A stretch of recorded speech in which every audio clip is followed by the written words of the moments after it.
Hello. Hi, everybody. How's it going? It's me again, Luke Aurora. We're back with some more Wuthering Waves. Uh, and here we're going to be doing another new event quest. This one starring, again, brand new character, Chacona, who we we met in the 2.2 main story. She was very fun, very big theater kid energy. I love her. Um, and yes, she has an event quest that is focused on her now. And so I'm going to be doing that. Um, one moment, please.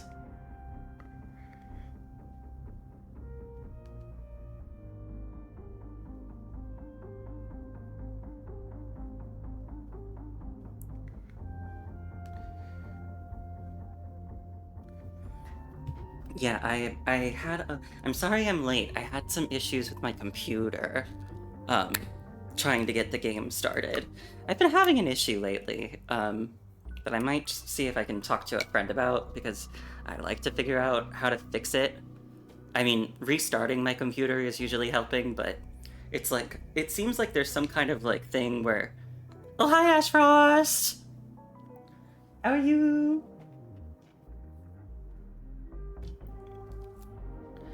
I hope you're having a good day.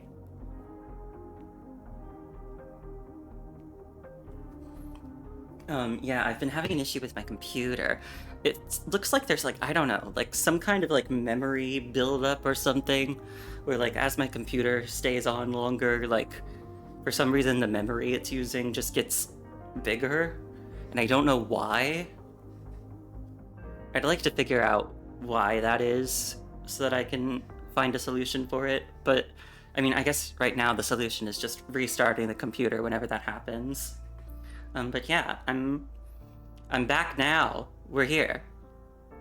You're done with your college semester, and for your finals, you got A's and B's? Oh my god, that's great.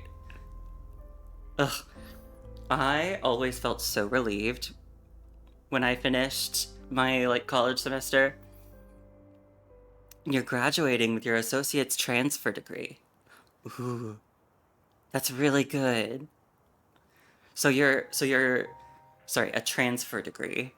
Does that mean sorry, I feel stupid. um yeah, what does that mean? I'm glad you're graduating, though. Good job.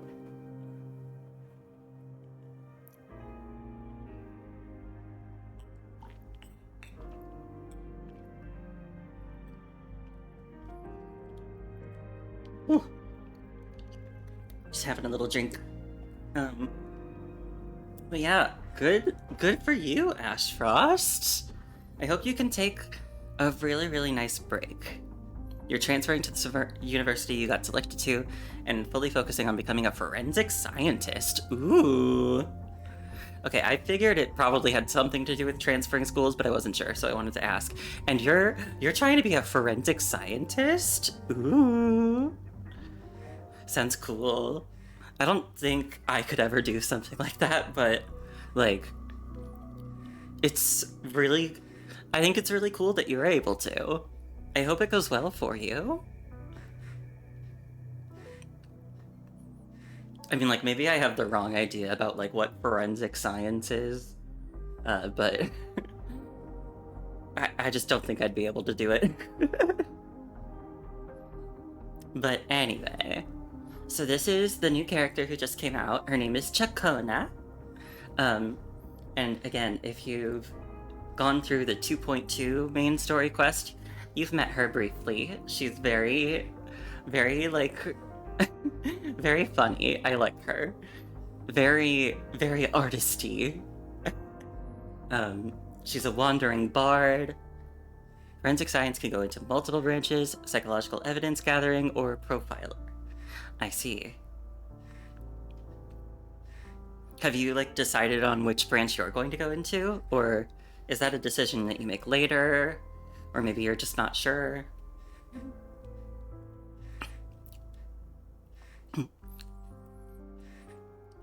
But yes. So this is Chacona. She's a wandering bard, and as it says here, she sings not only for the divinity, but also for the common folk. She records stories along her journeys, turning them into songs that evoke laughter, emotion, and tears in both the storytellers and the audience. Probably forensic profiling or evidence-based gathering. I see. Well, I hope it goes really well for you. I just think it's great when people are able to do what they love, you know? So before we start, I did want to show off, like, how she plays, because there's some really neat stuff about Chacona. Off we go. May my poems light the way on your path ahead. So this is Chacona. I really love her outfit. I think it's so pretty. And like the kind of like gossamer, like sleevey things. Ugh. I think it's such a nice outfit. And so she's an arrow character. She has a gun. I saw a lot of jokes about like giving the bard a gun. Go off, Peter Pan's redhead cousin. Yeah. And she's got like horns. She's got like satyr vibes. And so one really neat thing about her is she does, I think it's called a solo concert when she does her fourth basic attack. And what that looks like is this.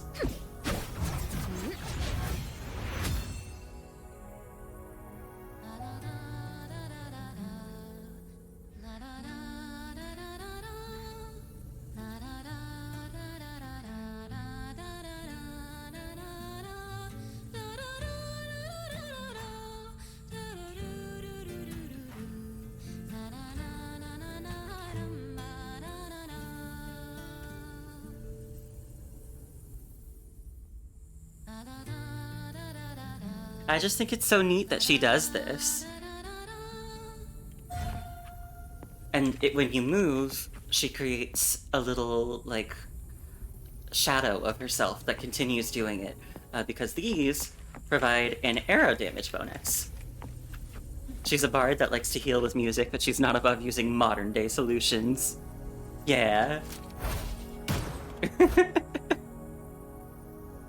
And what's also really interesting about her solo concert ability is she can do multiple different versions based on the input. So if I do it like this instead... Perfect wrap-up.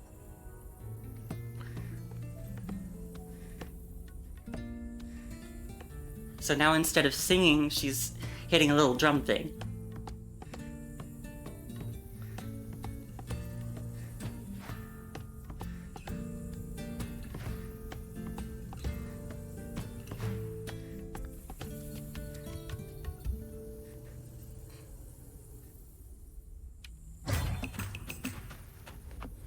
And then if you do this,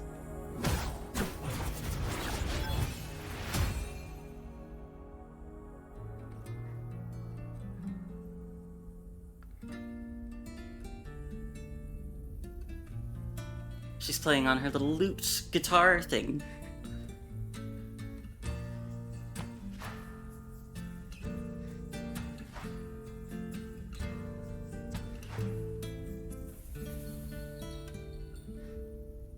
How long until someone makes a meme of her singing "Good Lookin'"? I don't know. Maybe it's already happened.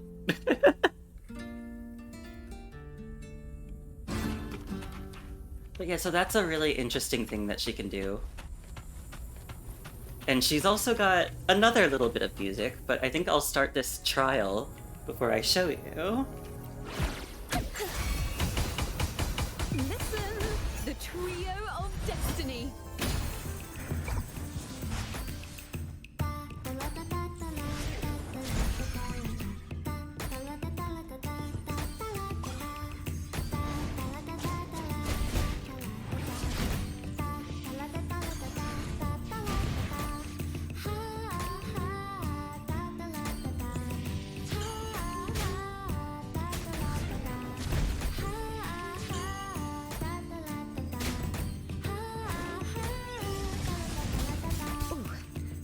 is lowered. Mine.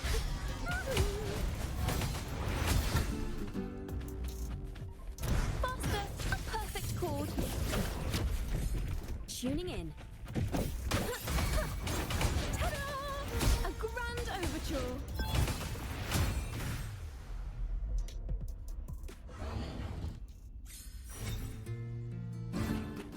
But yeah, she does that other like little concert, and that's really fun. And I didn't show it here, but when she is doing like that little concert thing, if you switch to a different character, she'll stay on the field and keep doing it. So she's a really neat character. I'm kind of tempted to pull for her, but I haven't decided yet. We shall see. But anyway, that's Chakona. I think she's really neat. I love how they've incorporated music into her abilities. Because, like, I mean, she's a bard. She's got to be doing music. And so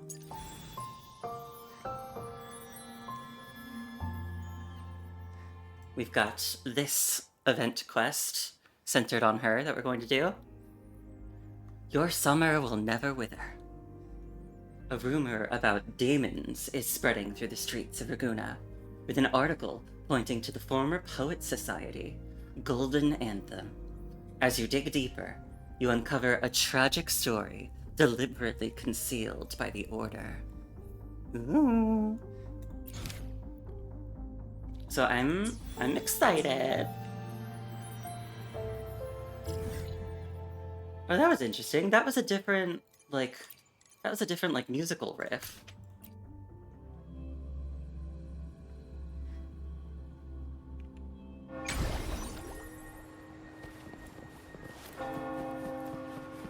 Whee!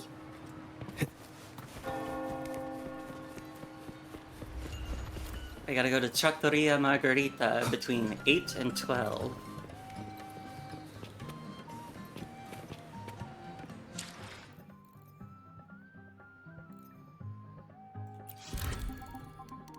See, this is good, because, and I've heard a little bit more about this as well.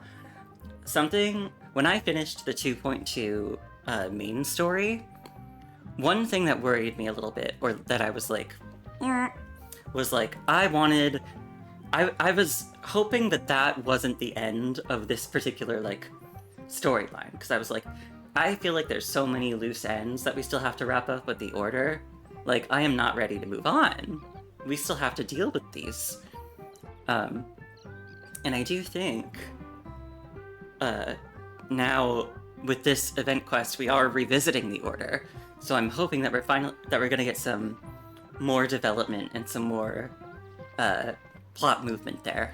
Because I really thought we needed more.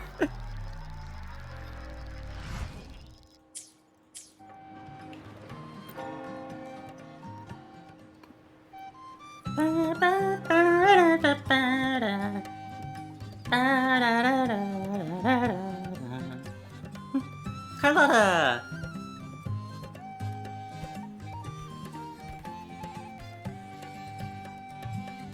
Hi! Rover, fancy running into you here. Won't you dine with me? Ms. Margarita asked me to sample her newest pizza. But my goodness, these portions. Oh my, that's a lot.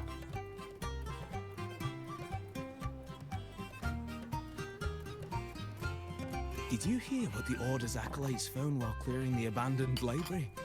A manuscript of a poem with an accompanying music sheet.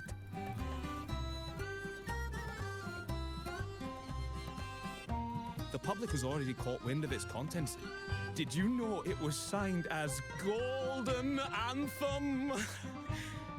Once a reputable poet society in Raguna, consisting of 3 members, Beryl, Selena, and Rimbo. They composed numerous anthems and poems glorifying the Sentinel and the Order, but were later accused of blasphemy by the Order and sent on a pilgrim's sail. They vanished thereafter without a trace, and mentioning of their names is now forbidden in Raguna. Hmm.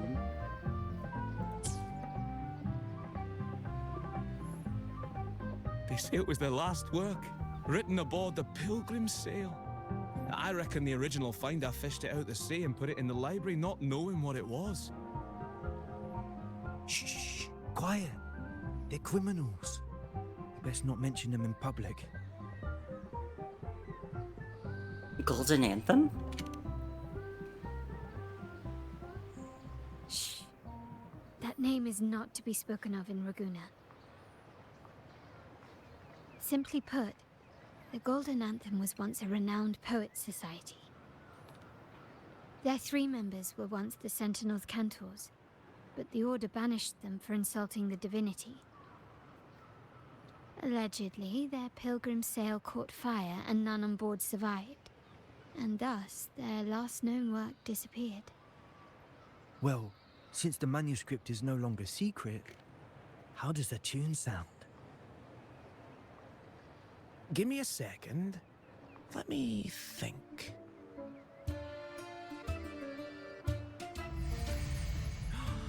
Hear that? It's exactly what they're playing now. Ah!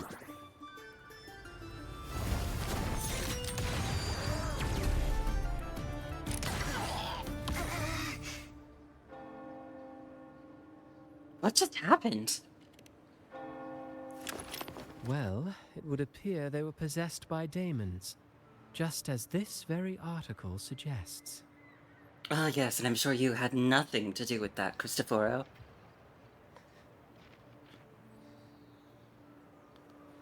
Be gone, FNAF wannabes. If you didn't know, Cristoforo has appeared earlier in the 2.0 main story, where he was a traveling playwright, and as we, the player, but not in character, learned, we learned he's actually a Fraxidus overseer, so he's not a good guy. But in character, we don't know that. Oh my god, it's Bishonen Napoleon, no relation to Bara Napoleon.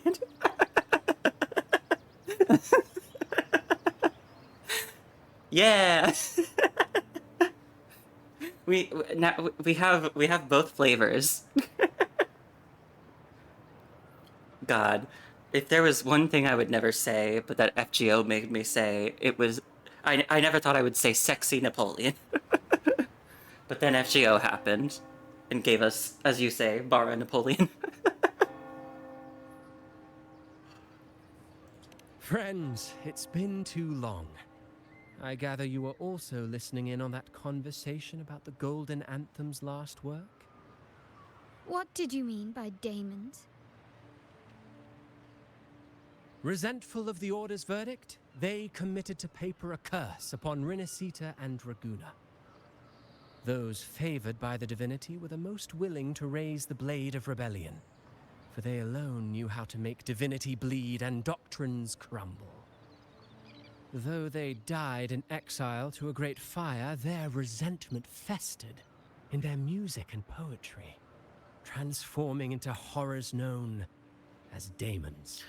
You've seen him drawn by a specific Bara artist that you follow on Twitter and read on My Reading Manga. Who said that? Oh, you don't have to feel ashamed, Ash Frost.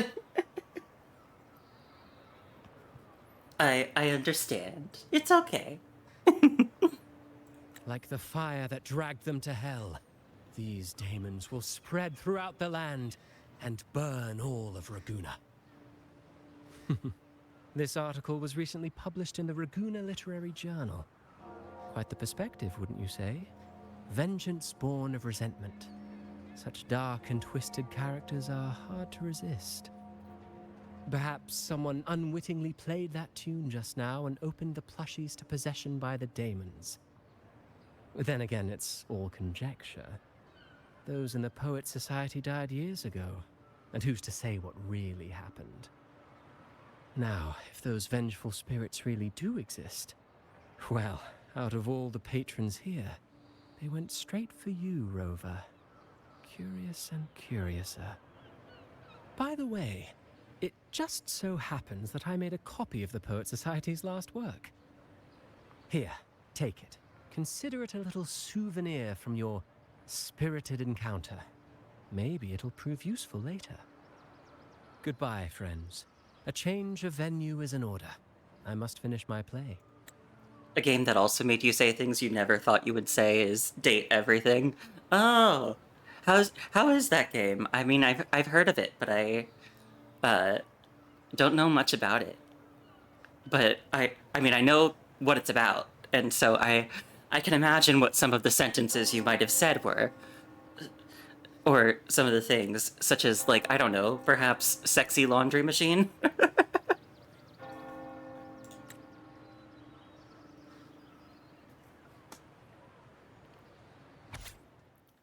Manuscripts excerpt. Swept away by the storm are the cicadas of the Water Kingdom. Wheat straws lay adrift in the village's oaken wine mugs. Prolonged nights of summer, lost souls wander between streets and alleys. Withered leaves fall into autumn's abyssal tranquility. Rust of decay form on utensils of Holy Communion. Desolate winds of autumn. Acolytes measure the inclination of divinity with rotten scales. Frost-covered pupils of stained glass. The confessional fills with silent ash. Sleepless night of winter.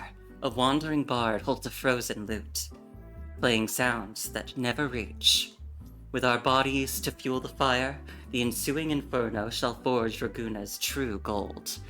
Like the fire that dragged them to hell, these daemons will spread throughout the land and burn all of Raguna.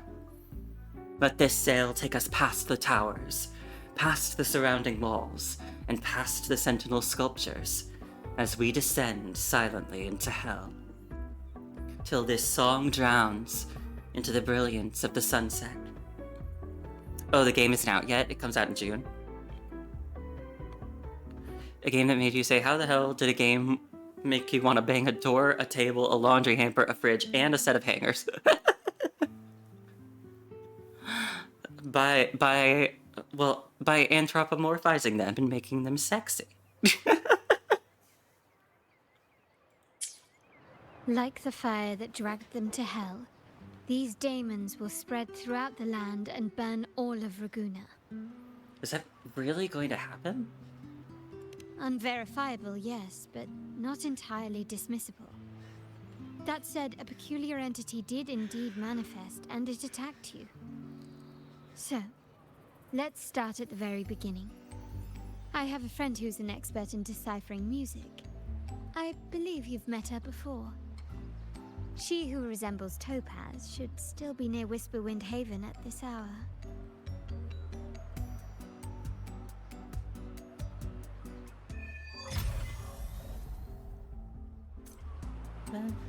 To look for Topaz. I didn't know that was her code name. Also, one second. I'm realizing I turned my volume up for something yesterday. I'm realizing I didn't turn it back yet, so I should. So I don't so I don't hurt my ears, you know?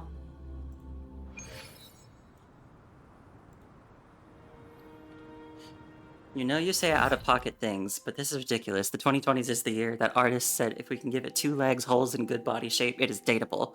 Or you know the other one. That reminds me of, there was a post I saw a long time ago. And it was like, I wonder if I can still... Because I think I bookmarked it on Twitter.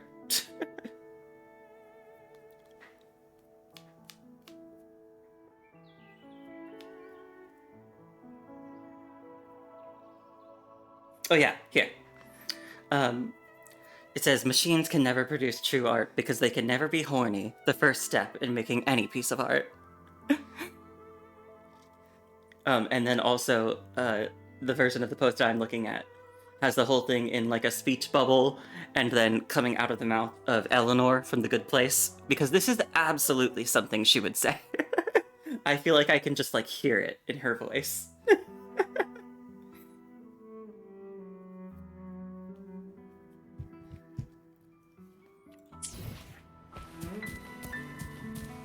Also, watch The Good Place if you haven't. It's a good show. In her world, poetry and music hold equal sway. Shh. Listen carefully. Strum my strings for the endless dance of time.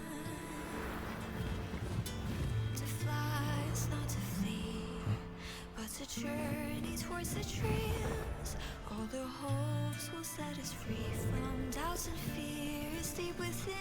Let the sunrise gild our wings, let the twilight soothe our Follow the song to find the her. skyward forever wild and free. Pretty. Rover, Carlotta, it's been too long. Worked with 9S, everyone wanted the machine soft boy soft in a specific place. You mean what? I do recall that. You really must adore that song. I remember hearing you sing it when I was little. Though I personally remember a lot more of people lusting over 2B. But I do know there was 9S as well. I feel like I don't really feel it because I feel like he's a little too like small. But you know. You knew each other as children?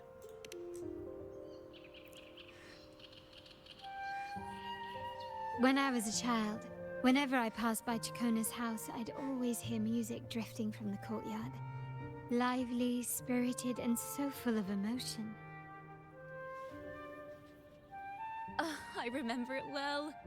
Those two guards of yours were like giants from Septimont. Easily 200 pounds of pure muscle. Can I see them? Back then, Chacona's family conducted the Order's choir. Oh, you were talking mostly about Yowie Twitter, who saw the twink femboy 9S and said collectively, "Your hole is in danger, girl." Yeah, that makes sense. I feel like back then, I wasn't in quite as many Yowie spaces. But Chacona looks cool. Yeah, I love her. Then why is Chacona a wandering bard? How should I put it? Well, as they say, families are always rising and falling.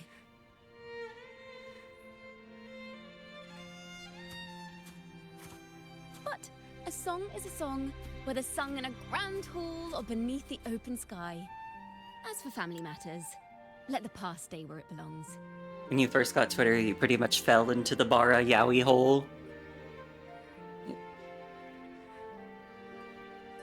There, I'll just say there's a double meaning there. You sure you fell into the? Oh God, I couldn't even finish it. Not fell, mostly walking without looking and fell down into a large gaping hole with no return. Interpret it how you want. Anyway, the two of you came in such a hurry. I suppose you're not here to take in the music? We kind of are, from a certain perspective.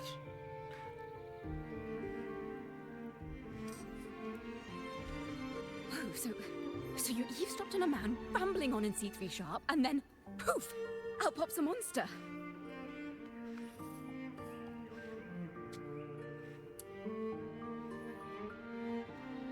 How sharp is C3 sharp?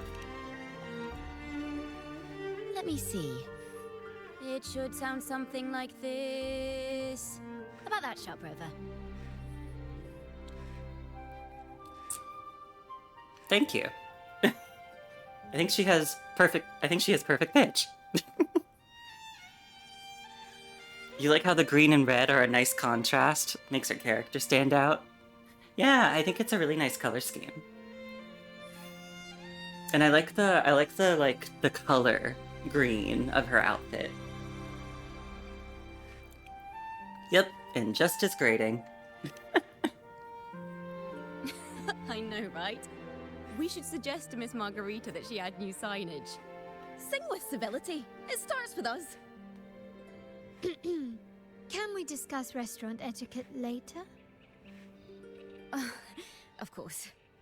But I still need to know what kind of music could possibly have the power to conjure up those monsters of yours. I guess we find a way to play it? Oh right, we have sheet music. The Golden Anthem. That name should never be spoken. Bird! They're criminals. To conspire with them is to risk banishment at sea. Or worse. The Order of the Deep can't harm us one bit. Don't worry. This won't be the first time we've crossed paths with the Order. Fine. From what you've told me, the composers of this poem cursed Rinascita, spelling the fall of Raguna. When the poem is played, some type of horror appears. If I understand correctly, that's what attacked you and Carlotta. If you ask me, this story is a right load of codswallop. I don't believe a simple little poem could curse Rinascita. Then you... We need to get to the heart of this poem and music mystery. Let me join you. I can't resist a good adventure.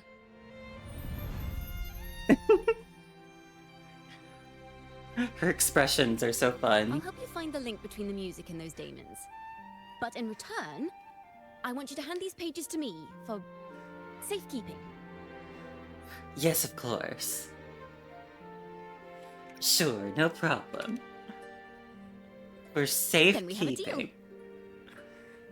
Since you believe this music summons them, how about we test it for ourselves? I've already memorized the sheet music. It's risky, but there's no surer way to find out. Wouldn't you agree, Rover? I'm well prepared.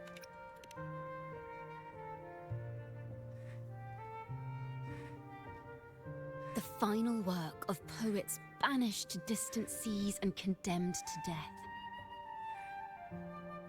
What, I wonder, did the verses forged in flames truly sing of?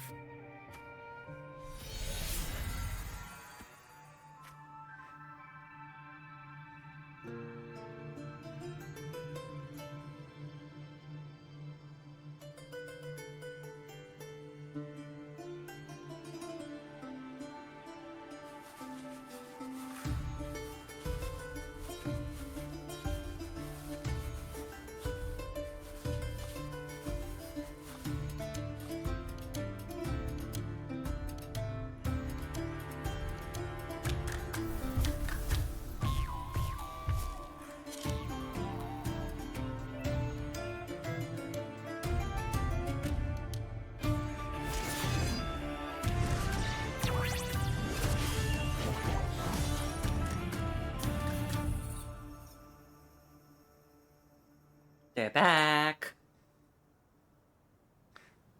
They are just like the ones that attacked us in the restaurant.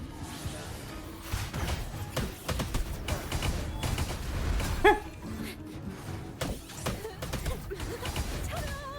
A grand overture! Swift and resolute.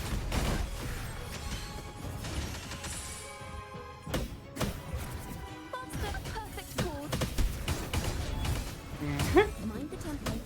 Listen! The trio of destiny.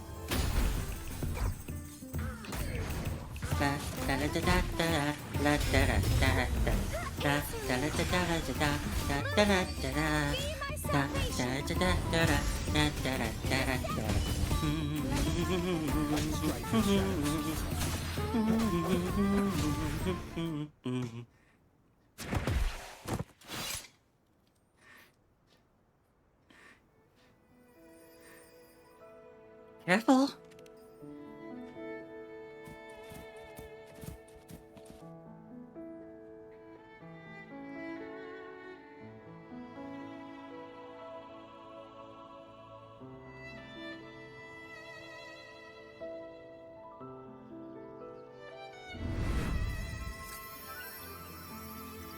They burn in despair, resentful of the Order's verdict, till their last breath.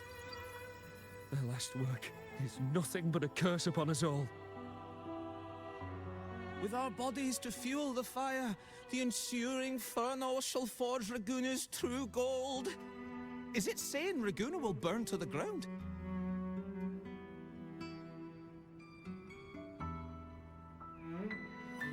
They wanted their resentment to echo through the streets. Oh, just by reading this, I can almost see their terrifying faces in the fire. If you don't know, because I don't think you've been here for many of my other Wuwa streams, Ashfrost, Chakona's forte allows her to experience memories through music. Or also replicate memories. These voices. They're people of Raguna, aren't they? I think I heard Mr. C3 Sharp in the mix. If the poet's resentful souls gave birth to daemons, then shouldn't they sound like the poets themselves? Those voices were just people who read or heard their work. Perhaps the voices themselves are what causes the daemons to manifest. In the legends, daemons are born of death and curses. But what we've seen isn't like that, no. They're more like horrors created from people's words and imagination. Of course, I'm just speculating. The voices were somewhat muddled. Perhaps I can refine the melody. This time, we need to listen harder. Let's find out what the true story really is.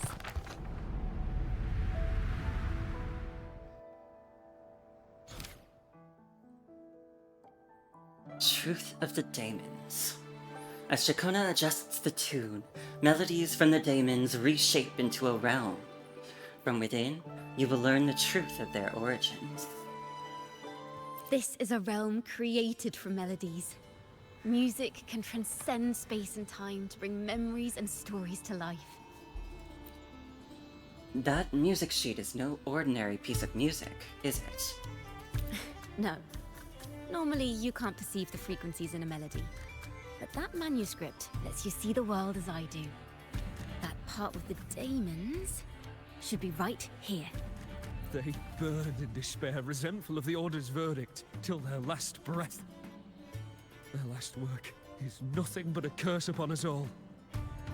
It's the same as what we heard before. But now I see something. A balance scale with a crowd of people standing on one of the pans.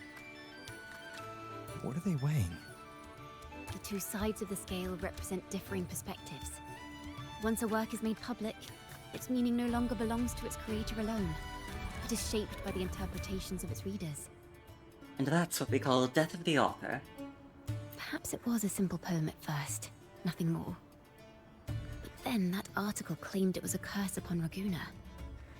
Given that members of the Golden Anthem were banished on the Pilgrim's Sail and died in a fire, the notion quickly took hold.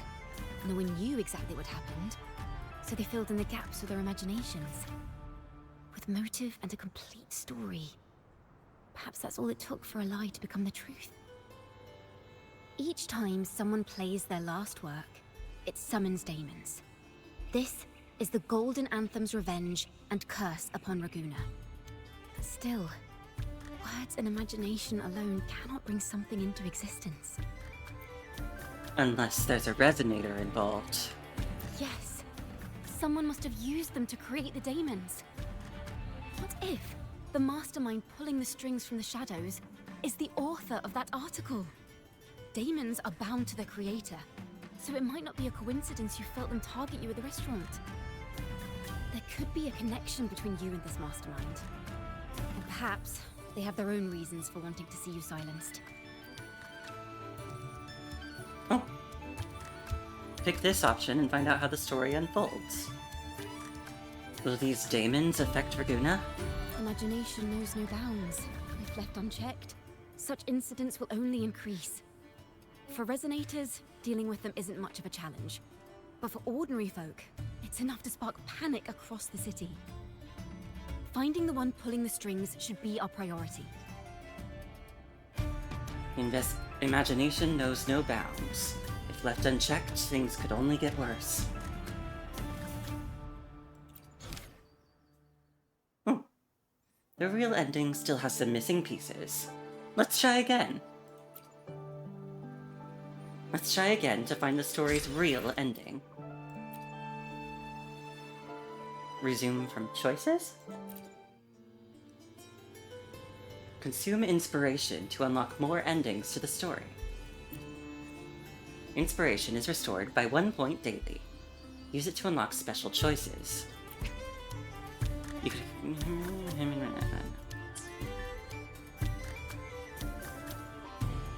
If the daemons are born from the public's imagination, then things will shift once we catch whoever is responsible for starting this in the first place. This mastermind has gone to great lengths to twist the facts, stirring fear and turning it into resentment. Maybe an attempt to cover up certain stories about the Poet Society. He must be tied to them somehow. If we can learn more about the Golden Anthem, we might be one step closer to catching him.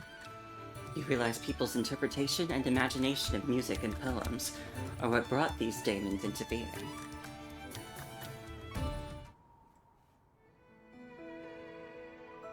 Music and poetry are born from kindness and hope. Yet now they've been twisted to create these monstrosities. Whoever is behind this won't just sit back and watch. The thought of confronting them is already inspiring me to write a ballad. What should I call it? Which instruments would fit? Our enemy hides in the dark, while we remain in the light. If that's the case, we need to split up. With your tenacity and Kona's expertise, we will uncover the truth. And Opal? Someone has pointed a gun at Cat's Eye. Someone ought to pull back the curtain and expose them. The family has its ways. Tracing the article's source and finding this mastermind won't be a problem. So, where do we start? If we find melodies connected to the Poet Society, I can bring the past into clearer focus. Music is composed of frequency, as is everything. Thus, everything comes its own melody. Chakona's forte allows her to perceive these melodies. By retuning them, she crafts a sonorosphere in her hands, where stories and memories carried in music replay themselves. The deeper her understanding of the melodies, the richer the stories she can summon. I've got it, Rover! I know a place where they've definitely left their mark. Let's go! Onward to new melodies!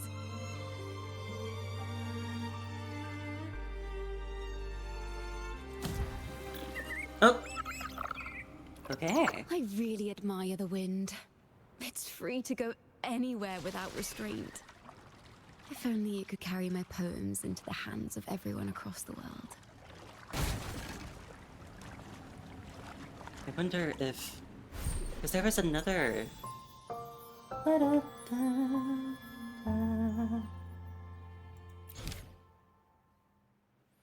Relive the story and explore branching endings here. Each chapter has multiple endings. Complete each of them to obtain extra rewards. Yeah, I want to get the third one too. Who could want me dead? Maybe because you went to Avenolium and uncovered some of the truth the Order is desperate to hide. It will take a lot more than that to even leave a scratch on you. Perhaps they're having someone else do their dirty work. That just makes finding the one pulling the strings a top priority. You feel what happened at the restaurant wasn't a random attack. But what matters now is finding whoever's responsible for it.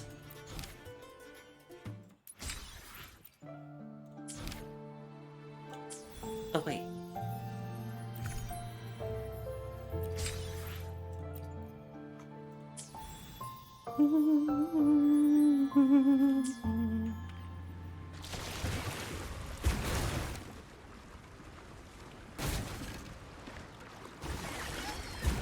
La da da da da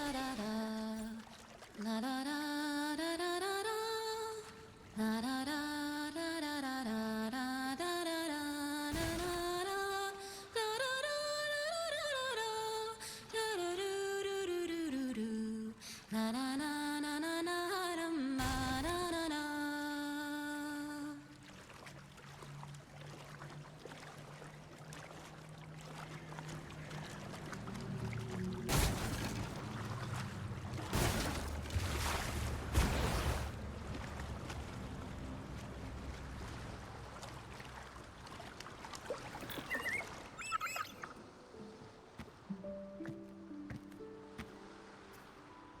What is this place?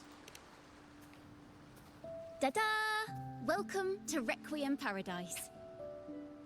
A shore where Renaissance poets and musicians bury their retired instruments. This is where Raguna's musicians lay their old instruments to rest. Ugh, the water looks so For pretty. the people of Raguna, the sea is everything. We live and sleep by the sea, and our souls drift out to sea when we pass.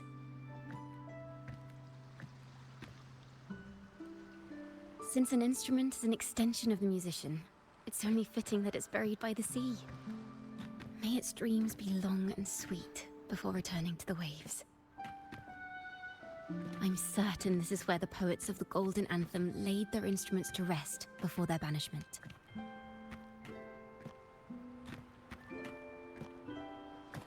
What's wrong? You seem troubled. Have you found any leads? Is that what's been on your mind this whole time? I say, if the answers aren't coming, let it all go and clear your mind. To be honest, I haven't found any leads either. But worry not. This is what we bards call a bottleneck. Once, I spent 3 days just trying to find the right words to describe a tree. Couldn't do it. Not one word.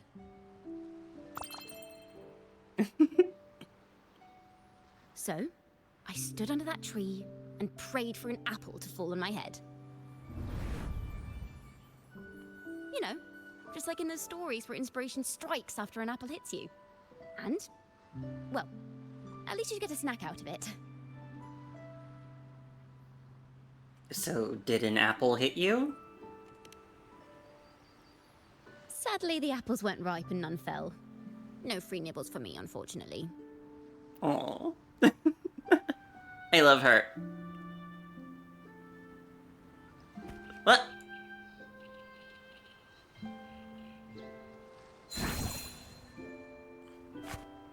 Oh.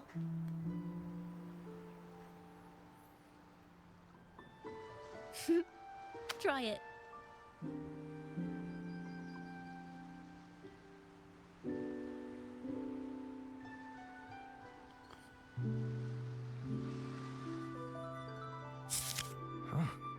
It's a real apple.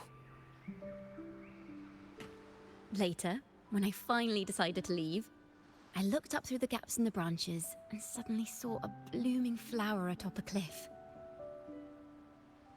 Turns out, even without an apple, inspiration may yet strike. But if I hadn't stood there, I might have missed that unexpected burst of beauty. So, maybe this is enough. Let's put aside heavy thoughts and continue our walk with a clear mind.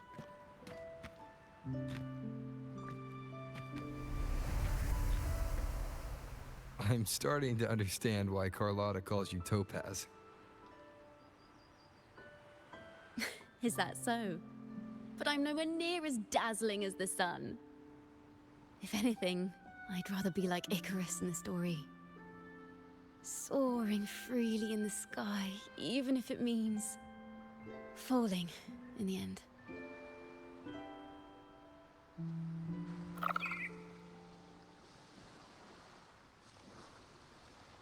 I sense the melody of an instrument close by. Let's search for it.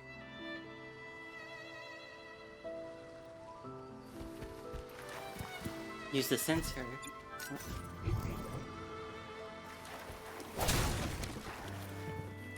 Smash. Pew pew. Smash, smash. Oh.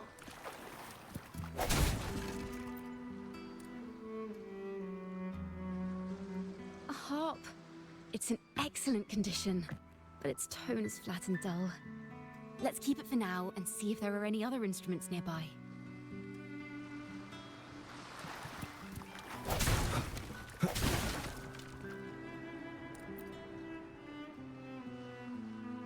A flute, but it sounds sharp and harsh. If this were a performance, I'd say it's trying to finish as quickly as possible, barely giving the notes a chance to breathe.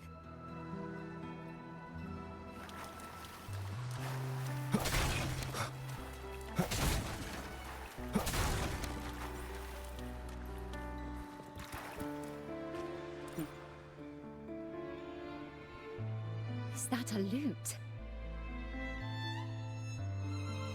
Its echoes are faint. Perhaps because it's been abandoned longer than the previous two. I'll need some time to decipher it. Wait. The sound may be weak, but there's an undeniable strength to it.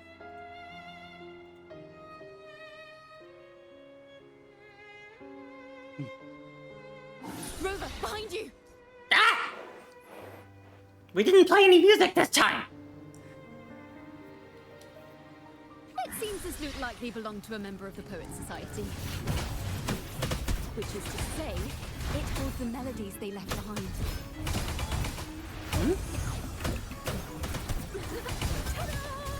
Ta-da!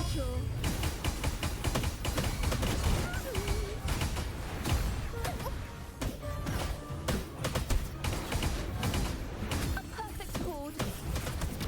Listen, the trio of destiny. Sentinel, protect me. Answer me.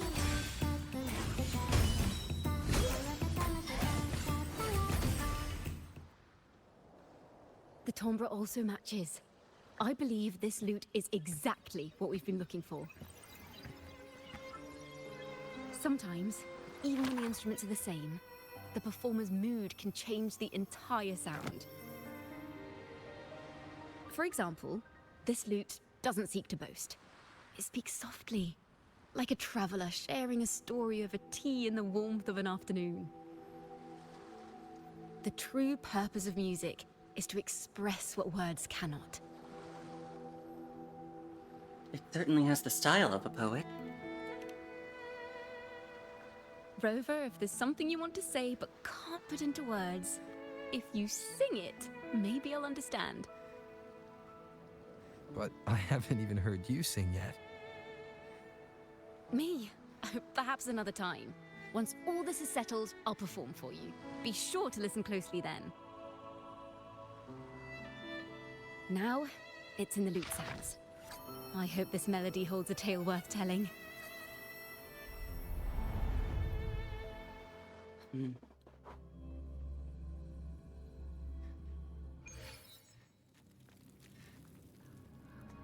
Listen.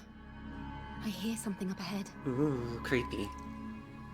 It seems like an interrogation room.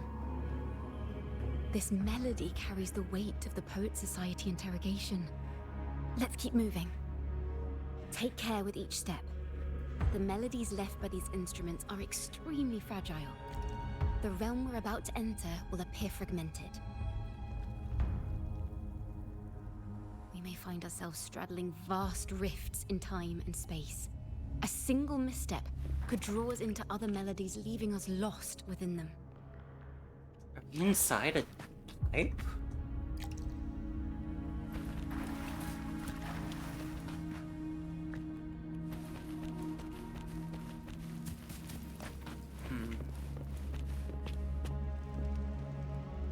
Farrell of the Golden Anthem. Know that Imperator is stern, yet merciful. The Codex teaches us that those whose sins are cleansed by the sea shall remain blessed by the sea. It is a grave offense to slander the Sentinel. This includes your claim that the Sentinel's true form is a steed of the skies. But it is. I was told you found this lie carved on a lithograph. In the face of the tempest, a giant celestial steed carved a path for the Ark. How absurd. If you admit you were mistaken at tomorrow's trial and reveal where you have hidden the evidence, I will move mountains to protect you and your companions. But they weren't mistaken. Remember, Imperator only responds to repentance, not silence. I'm sorry, Sir Acolyte. I'm doing my best to cooperate. Please don't mistake my silence for defiance. It's just, this room is freezing, and I've caught a chill. Makes it hard to talk.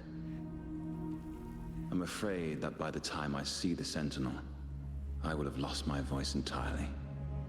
Perhaps then, they will judge you for silencing a poor transgressor's confession.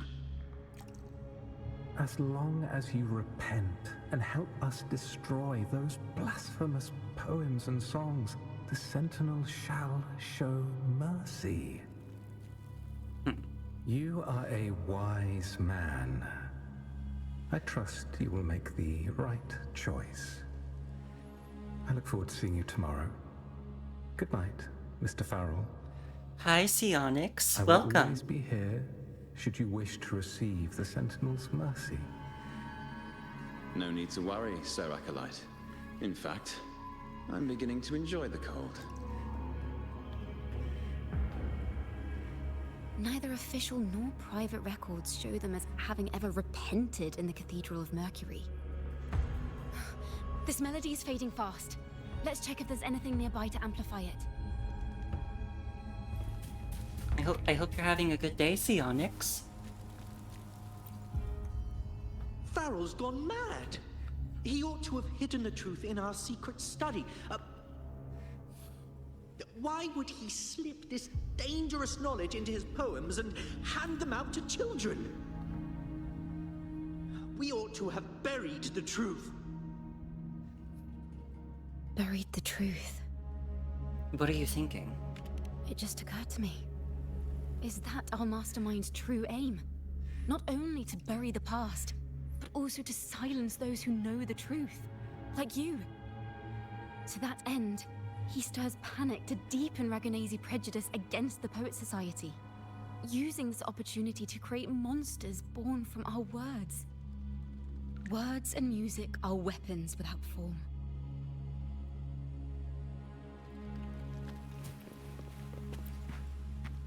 I knew this was to be our fate. From the moment we uncovered that lithograph, I knew it would come to this. Still, I have no regrets. But if the Sentinel's true form is a flying steed, what does that make the Imperator we've pledged our faith to? All this time, we've been living nothing but a lie. The Order's stance is that the Poet Society concealed blasphemous works, yet the Order themselves concealed the lithograph's existence. What were they afraid of? The Poet Society discovered the Sentinel's true form. That's right! You must have seen the Sentinel in the inverted tower. To keep the Sentinel's true form a secret, the Order ruined the Golden Anthem's reputation.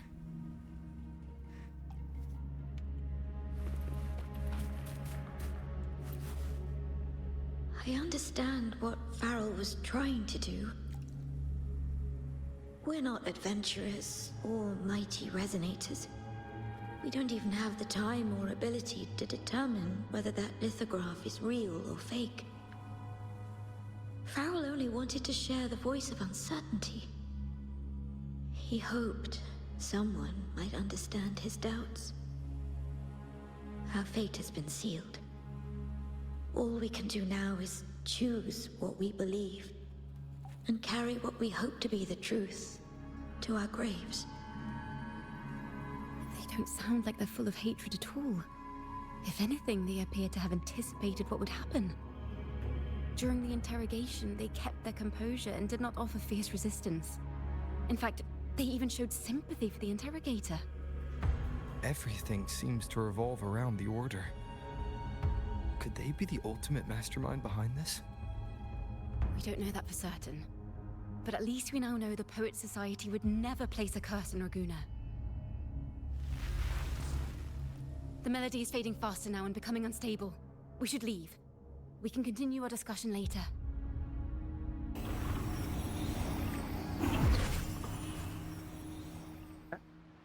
Where is this place? A study?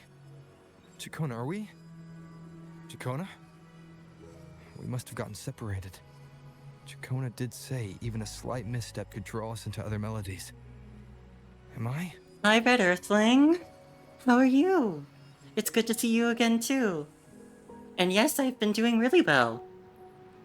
I haven't streamed in a little bit, but, I've been I think I mentioned this. I've been taking some voice acting classes, and the one that I took, this past Monday went really, really, really well.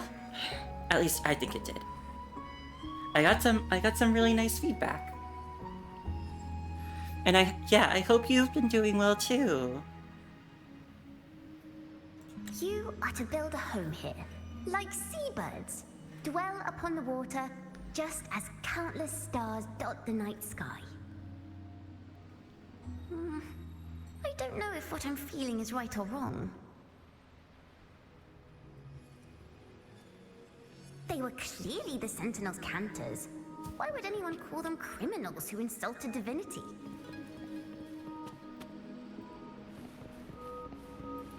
Thanks for the welcome back. Baby Chacona? This is a poem I've never seen before. It's so different from what they used to write. Do not place flowers on my tomb, for I do not rest beneath the stone. Ooh, this is similar to a real poem.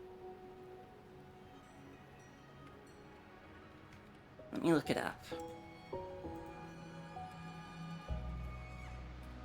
Yep. It's a poem by Mary Elizabeth Fry. Do not stand at my grave and weep. I am not there. I do not sleep. I am 1,000 winds that blow. I am the diamond glints on snow. I am the sunlight on ripened grain. I am the gentle autumn rain. When you awaken in the morning's hush, I am the swift, uplifting rush of quiet birds in circled flight. I am the soft stars that shine at night. Do not stand at my grave and cry. I am not there. I did not die.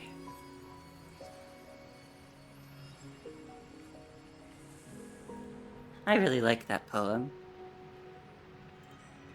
I think it's pretty. And I learned it because when I was in high school, a choir I was in did a version of it set to music. It was really pretty. I wonder if I could find that again someday.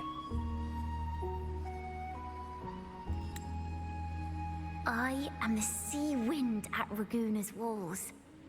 I am a dawn that breaks through thorns.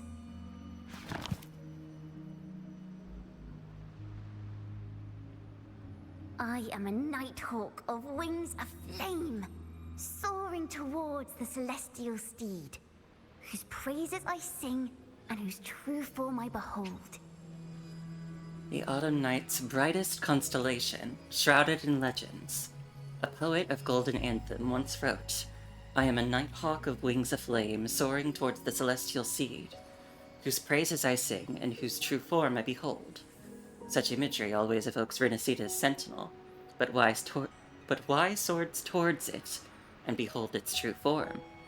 Maybe the poem was intended to convey some message. A flame, celestial steed, true form I behold.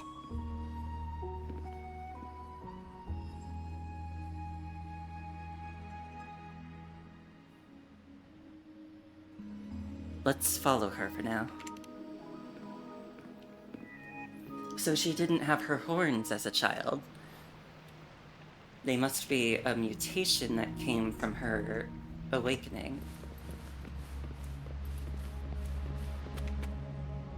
The night sky will be illuminated by wings of flame, and I shall be reborn in immortal poetry.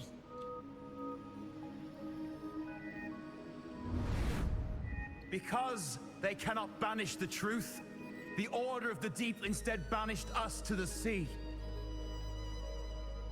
Our Our thirst for truth is why we were cast out. No matter what, remember this. The truth will always exist. And the truth is gold that is unafraid of the fiercest of flames.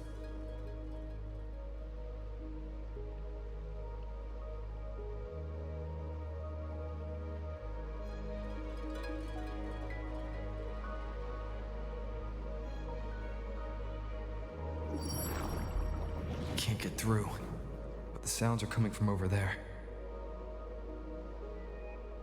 What is this place? Who are you? She's always been distant and aloof, but her true melody is both heavy and fragile.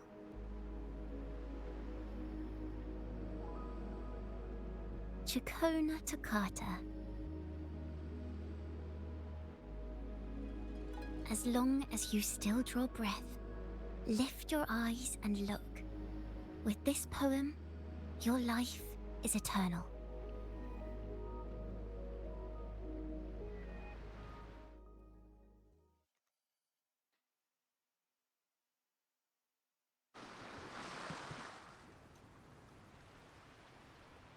Rover?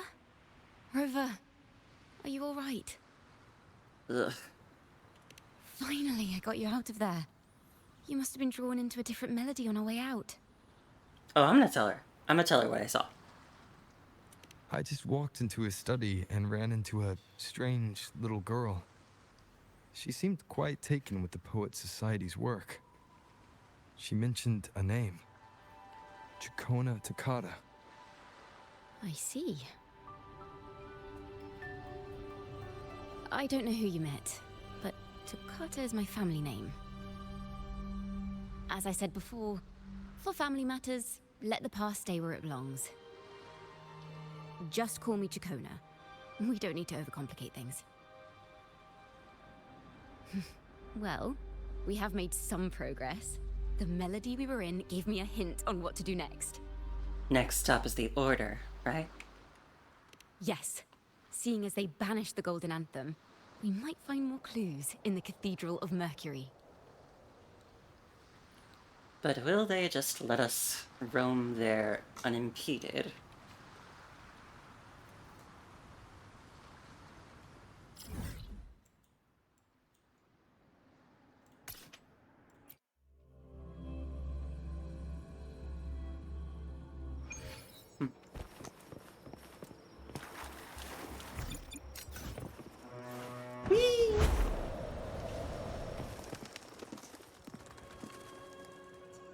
Oh, a children's choir? Have you found her yet?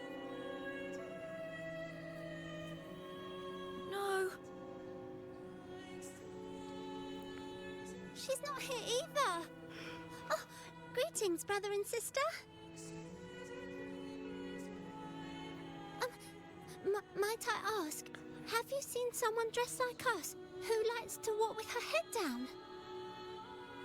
No. Razor doesn't like walking with her head down. She must have gotten into some trouble. Those are some very fine robes. Thank you for the compliment, sir. These are our ceremonial robes. We're rehearsing hymns to sing at the ceremony. Racer is our lead chorister. We took a break from rehearsing to play hide and seek, but when the time ran out, we couldn't find her. Maybe she got mad at us because we sang badly. She hasn't smiled at us much since rehearsal started. Can you tell your big sister here what hymn you're rehearsing? The teacher says it's a hymn to honor the brave knights and the Sentinel's guidance. But Razor says the hymn was written by a bunch of criminals.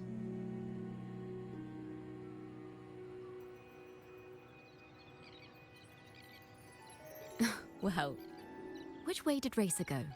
We can help you look for her. Really? She went that way.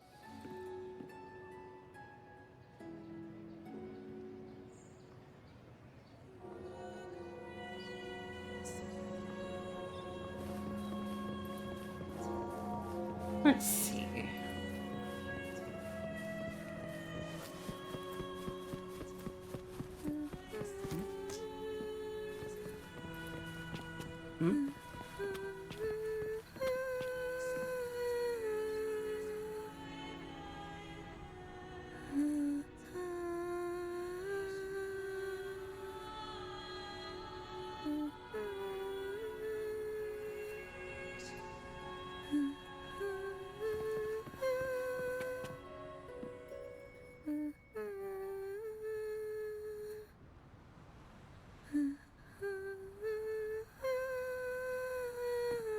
Kitty.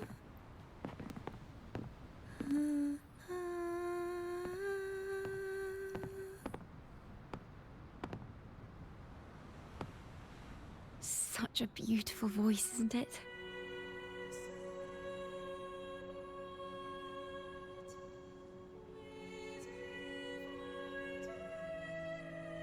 You're the laureate! And you are?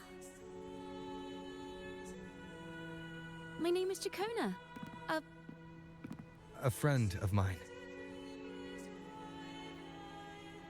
Don't be scared. We're only here so that you can finish your game of hide and seek. Hide and seek, right. Myron and the others are waiting for me. Sorry I've caused you trouble.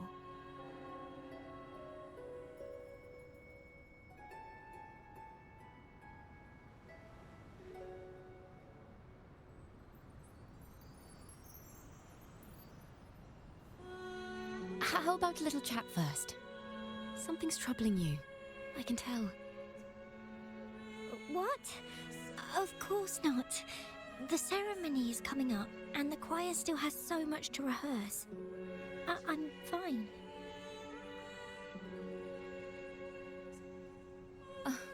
Young ones today have so much talent. If I had the chance, I'd love to learn how to sing hymns. If only. You know, our laureate here definitely knows how to sing hymns. That? Huh? Yes, I do.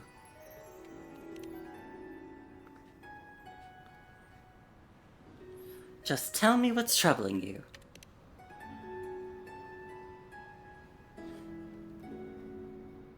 It's just... Before the performance, the choir has to listen to the same music, recite the same lyrics, and do the same rehearsals every day.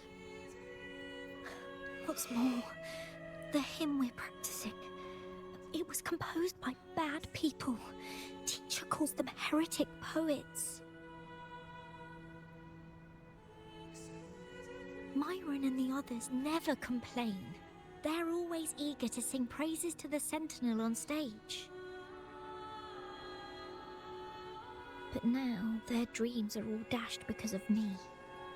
Myron, Patero, and Shear's voices are in perfect harmony, but I can never keep up. And I don't like this hymn. Myron and the others are too young to realize that heresy is a grave offense, but I know. I just don't understand why the Order wants us to sing songs written by criminals. The more I thought about it, the more out of rhythm I became. In the end, I could barely sing at all. What you're singing just now was beautiful.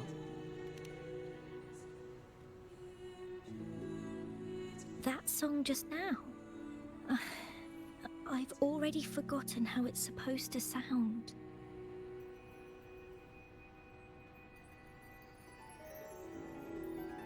Well, what do you think a hymn should sound like? A hymn, as the books state, is a song of praise for the Sentinel who leads the lost to the abundant lands. No, not that. I mean, how does it make you feel? Try to remember what you were feeling when you were singing alone in the corner just now. I didn't want to hold everyone back. And I really wanted to help everyone have a great performance at the ceremony. Then hold on to that feeling. Let's rehearse again. You don't have anyone sitting in on your rehearsals, do you? Uh-huh. No. Well then, the laureate and I will be the first to hear you perform.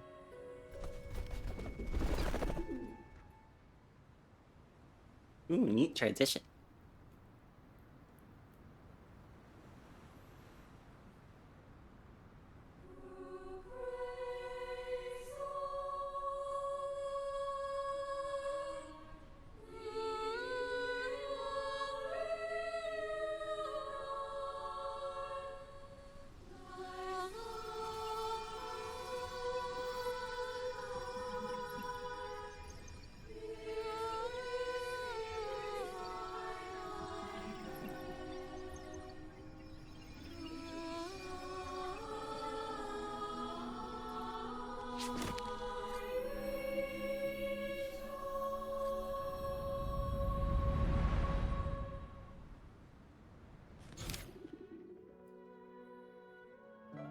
Songs of the old days. Songs from the past are sung once more. However, the choir's performance seems to have encountered some trouble, as their pure voices are drowned by the chattering crowd. This is a cathedral. That's the choir on stage, with the Poet Society leading them. Looks like it's a ceremony of some kind. It sounds like... A song to glorify the Order's reign. On the surface, yes. The Order certainly upheld Raguna's prosperity and stability. The poets, praised for their songs to honor the Sentinel, earned the Order's favor. Despite their banishment, their works still serve the Order's cause today. But this, my friend, doesn't strike the right chord we need to follow. Simply knowing the Order once stood with the poets doesn't reveal the true reason behind their banishment. If the Poet Society was once connected to the Order, why were they banished?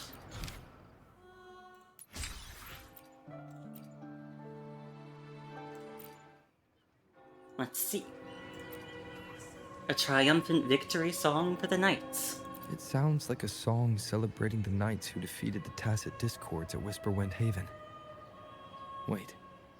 Someone's approaching the stage. Degenerates! Arrogant hypocrites, every last one of you! You have no idea what happened! Not at all! Has the Order reduced our sacrifices to mere tales to be told over tea? The Sentinel's blessing! Ah! Where were you when we fought the Tacit Discords at Whisperwind Haven? Where were any of you? Where was the Sentinel? We didn't fight for the Sentinel or for the damned Order. We fought for ourselves. You're nothing but hypocrites. This is madness. Who is this madman? Someone remove him from here immediately. Do not be deceived. All knights who rode into that battle wielded swords sanctified by the Order. They fought in the name of divinity. What he said about the common folk, is it true? Tell me, were they also sent to fight at Whisperwind Haven? I must see it for myself. What a mess. I suppose this incident is what changed the Poet Society. The cathedral's gate is open. We should leave now. Strange. Why is this passageway so long?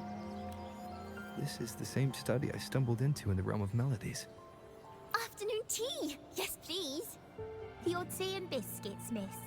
I'll reapply the medicine once you've finished. Next time, no more climbing walls. Understood? It wasn't just for fun. I was trying to... There, I understand. You've always been a curious child. You saw something terribly interesting and snuck out to take a closer look. Wait. Is it raspberry? My favorite. Huh? Ow! Look at this. This book says the flower doesn't live long. But that's silly. I know it can survive the coldest of winters. Maybe one day, I'll become a great bard. A proper one, who never makes mistakes like this. Miss, this study is a secret. You must never tell a soul. I understand.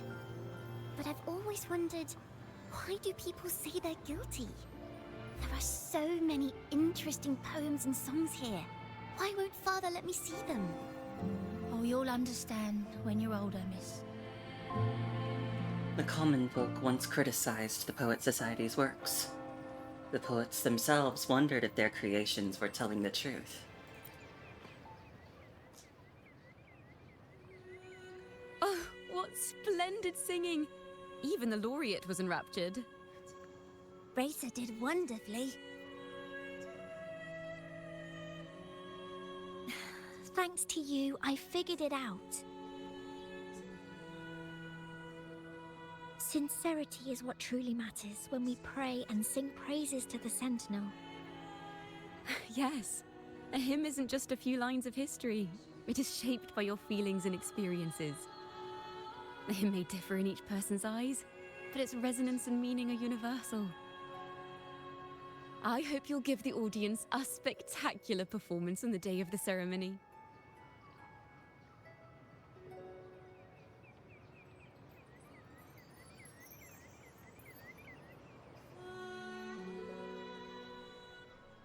So, what did you see in Razor's melody? The hymn's backstory. The Poet Society was criticized for glorifying the knights over the common folk during one of their hymn performances. Their assumptions were challenged, so they traveled to the knights' encampment at Whisperwind Haven to verify the truth for themselves. This incident may have been the turning point for the Poet Society. Did you find any other clues? I strayed into a different melody again. Next time we venture into the realm of melodies, perhaps we should tie our hands together to stop you from getting lost. If the Order's choir is pointing us to Whisperwind Haven, then that's where we'll find more clues. Let's go.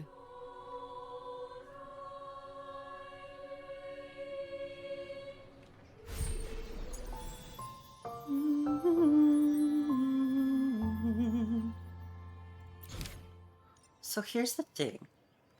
I want to look at the rest of these. But if I only get this much inspiration, then like if I use them all now, am I gonna run out and I'm not gonna be able to finish this?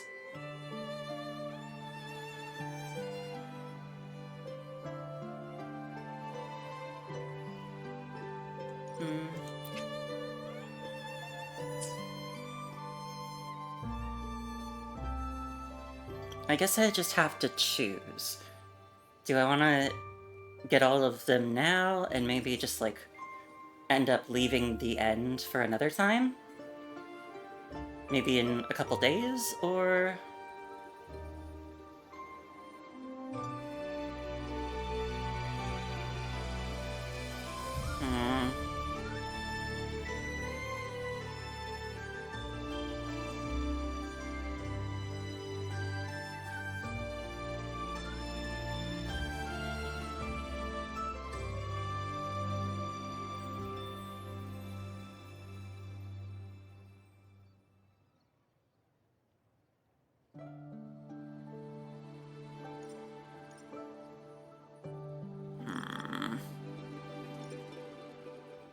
Because, like, I'd like to see what the other things they have to say are. And I know I can do it later if I just wait, but...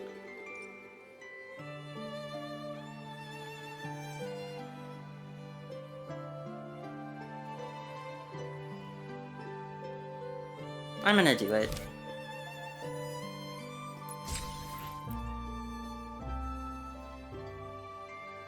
If I end up having to wait a couple days to finish it, I guess I'll just stream it again in another few days.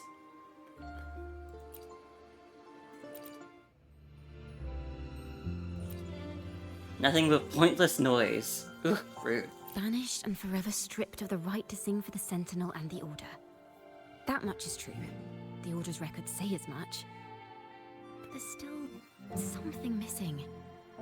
If such an important melody is lost, we won't be able to find the link between the poets and the Order. It's all over. But the more you stare at the empty stage, the more you feel a crucial melody is missing.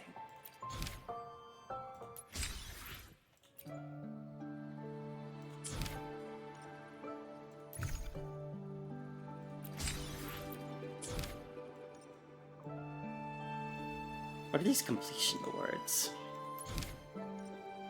Ooh. There are multiple endings to the story, too?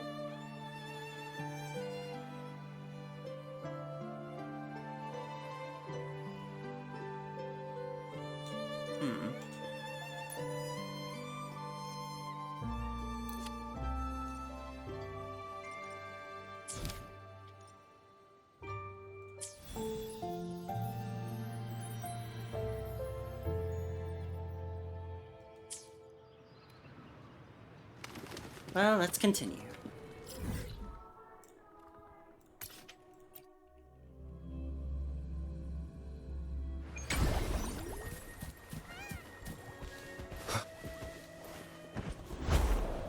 I've heard of these nights during my travels.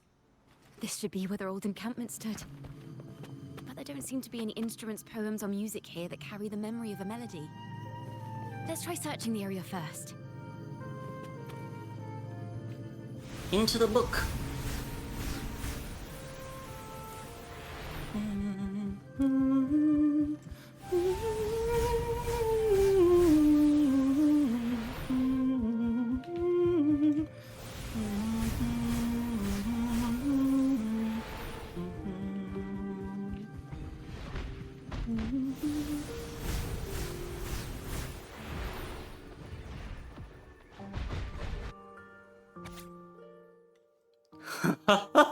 Bravo! Let us sing another to this occasion. With Raguena City behind us, at long last we've arrived where the knights once set camp. Oh, those marvelous knights living the way of Korlachi. We build bonfires at night and admire the windmills during the day. We play music and sing together under their turning sails. The townsfolk call us bonfire bards. When the windmills come to rest, we'd go chasing along the rivers and lakes. But above all these, there's nothing like flying across the field on a clear day. From the air, I glance down at this land wrinkled by time. Sunlight blankets over the pillars of the night's collapsed ruins, where a 1,000-year-old tree stands in its silent vigil, with its roots sprawling across the stone crevices. As the wind carries me across the lake's surface, the reflections of the red roof tiles of Eglatown gleam and dance like pomegranate seeds, scattered on top of a sheet of blue silk. The red-topped windmill overlooks the town, slowly turning and beckoning homebound travelers. These bonfire poets were no doubt members of the Poet Society. The note says they had wandered the area looking for inspiration. To find the melody, we should try to follow the route they once took. Perhaps inspiration will strike us along the way.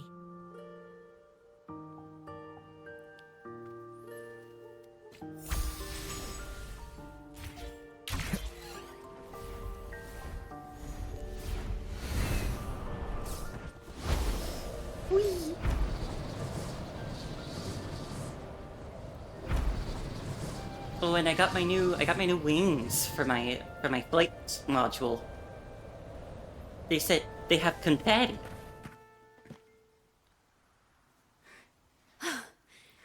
This was the last stop on their route. Oh, the view just now as we soared in the sky was just breathtaking. What is it? Has anything come to mind? It's the wind. Oh, yes. How did I miss that? The wind is the finest recorder of melodies. Hi, Cole! It rises from the primal, churning endlessly, echoing in our ears without end. I believe the melodies left by the Poet Society were witnessed by the wind, and it will carry them to us. Hi, Cole! I hope you're having a good day so far. What are you doing?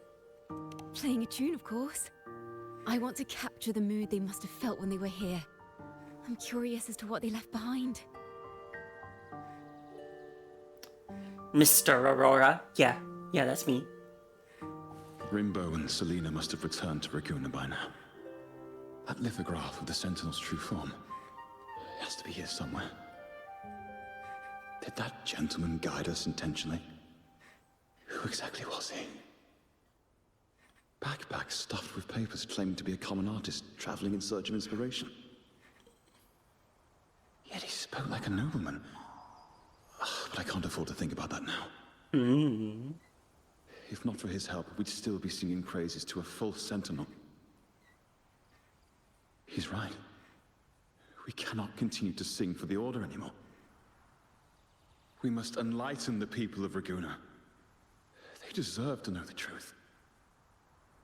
The Knights of the Order defend only the Order's interests, and so the time has come for us to become knights for the people of Raguena.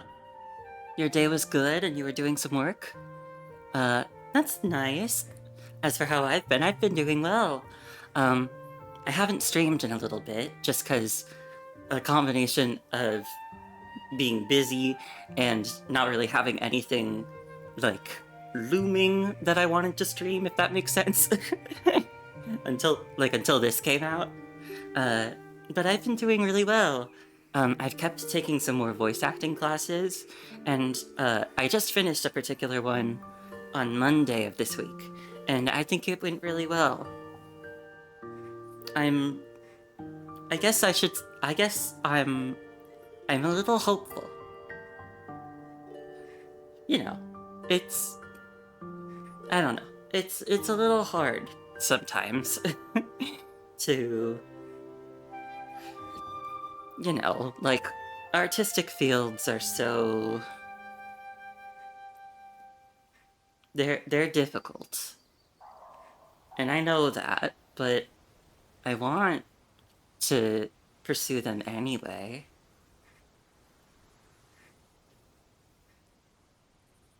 So, you know, I guess it's just a little hard sometimes for me, because I end up wondering, like, you know, if it's so difficult, like, how am I sure that I'm gonna succeed? And I'm not, but I don't know, like, I guess I'm also not sure that I won't. There's a chance I could do well. And I hope I do. So I think I'm feeling a little hopeful about it. But we'll see. I definitely want to take more classes.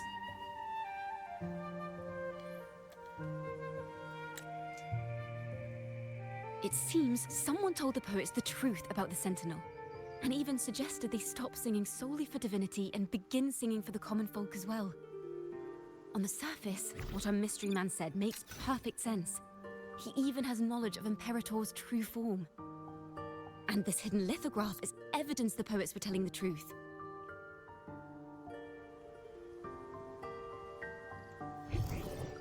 But did our mystery man truly have good intentions for telling them the truth?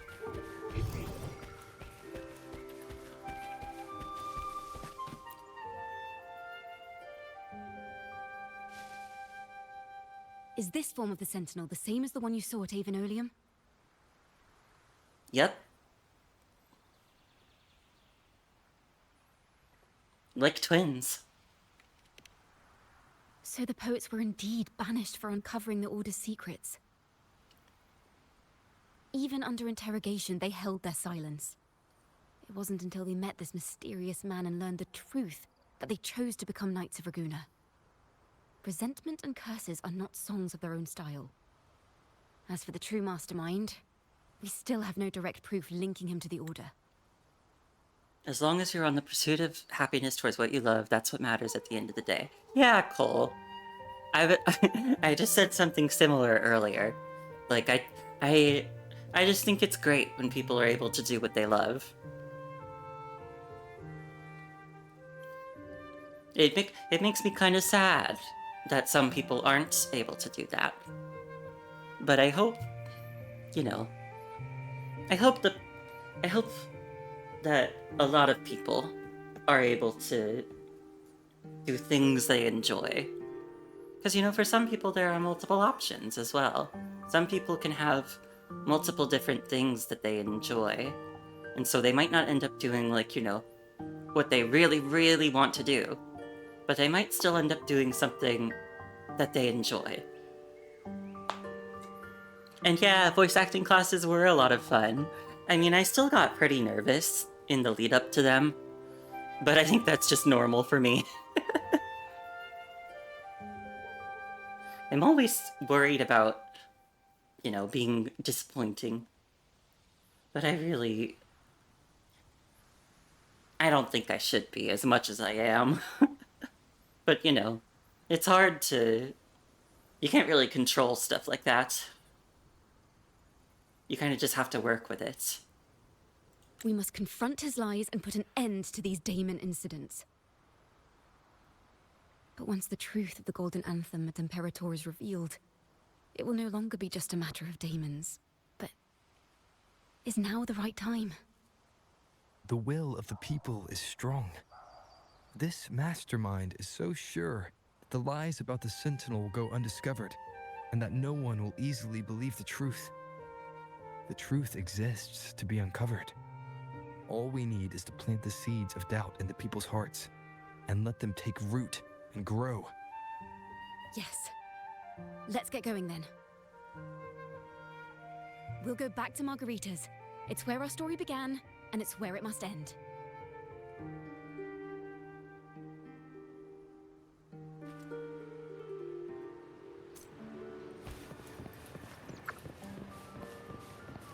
Oh, are we gonna reveal the truth to everybody?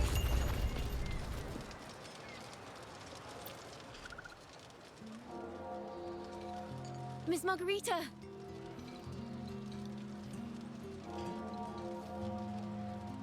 Well, hello. If it isn't Rover and Chacona. The two of you already know each other? Oh, Miss Chacona is a regular around here, you know. I've even asked her to perform a few times. Helps bring in the crowds. Actually, I've come to ask a favor of you today, Miss Margarita.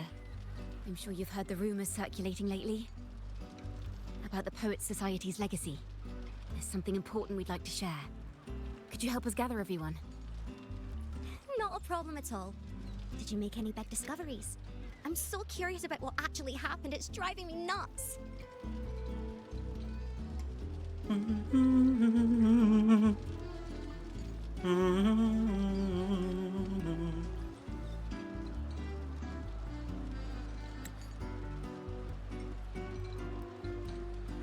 You just stare down your self-doubts until they go away. Wish I was good at that, better at that, I guess. I mean, I am getting better.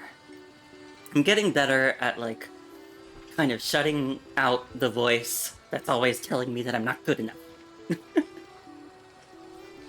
And at least being like, well, you know, like, I think part of it is just learning that I very much tend to be my own worst critic. And so I'm learning to tell myself, like, oh, like, well, if I think it's, like, this, it's probably better than I think. You know? Sort of like learning from patterns, almost.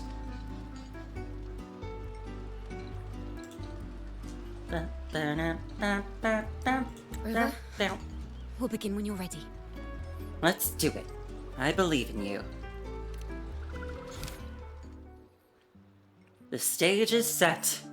You're back at Margarita's, ready to uncover the truth behind the daemons. But instead of announcing the truth, Chacona asks the crowd a few questions, claiming the answer will be revealed at the Odyssey Opera House in the following day. Your guess is she's trying to gather a bigger audience, and today is but a raise of the curtains. The poets did board the Pilgrim's sail, becoming the stars of their own final act. We all know how that tale ended. A great fire consumed the ship, dragging it to icy depths, and the poets of the Golden Anthem with it. But hear this. Banishment did not breed hatred in their hearts for our city, and the flames did not scorch a curse into their music or poems. If you wish to hear their true voices once more, seek them at the Cathedral of Mercury. The children there still sing hymns written by the poets of the Golden Anthem. And yet, not a single daemon has appeared. Even as those poets faced their end.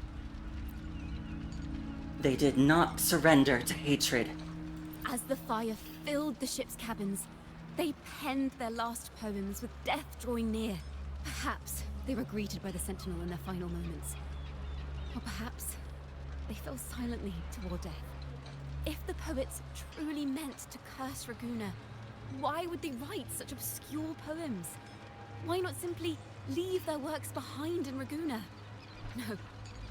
Their last words were hastily written as the flames closed in.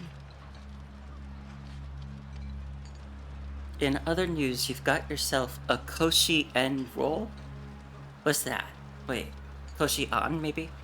Let me look that up.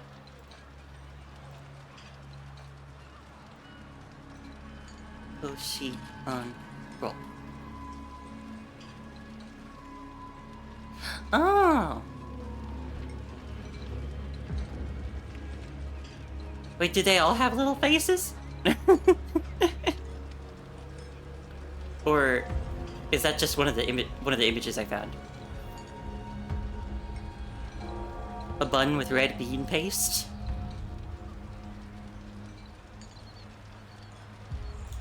Ooh, I hope it's tasty. This charade. It was carefully crafted, twisting their work to conceal the truth. We already have... No. You noticed Chacona deliberating something. Tomorrow, at the Odyssey Opera House, I will reveal the truth. Until then, I thank you all for your patience. Chacona throws questions at the crowd, claiming the truth will be revealed on a larger stage tomorrow.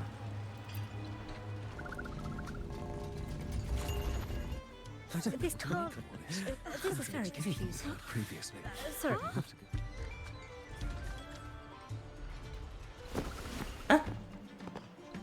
Loria, is this all real? What do you mean by the truth? Did you discover something?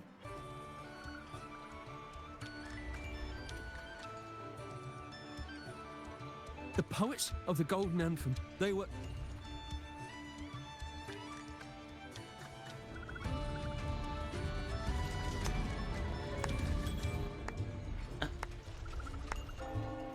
A fascinating story indeed.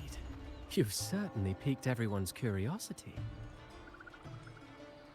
The speech you made just now, you're implying the poets of the Golden Anthem were framed and their works deliberately misinterpreted. Exactly. Someone used the story of the Golden Anthem to stir the public's curiosity. This is what created the daemons. If memory serves, official records of the Order of the Deep state the poets were charged with blasphemy against the Sentinel. Surely you're not suggesting this was all the Order's doing? I dare say, such remarks would be considered a grave crime, punishable by banishment. Are you from a noble family? The city's elite have a habit of siding with the Order.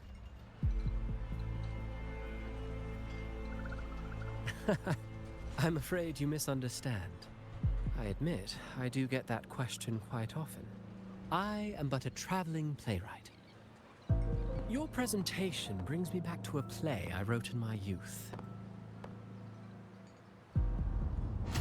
A group of birds, locked inside a cage. Convinced they will never fly, they do nothing but stand on a perch. Okay, so it is what I looked up. Sounds... I hope it's tasty. Then, one day, the cage door opened. The young birds flapped their fragile wings attempting to fly, but plummeted to the ground, one by one. Many consider their fate a tragic one. What say you? I see it differently. Even if they met their end falling into the abyss, they still had a chance to glimpse the sky and spread their wings. And what of those who chose to remain in the cage, having witnessed their predecessors fall to their demise? Will they dare to reach for the skies after realizing the cost of choosing to fly? Does the truth exist to protect or to harm? That is the question.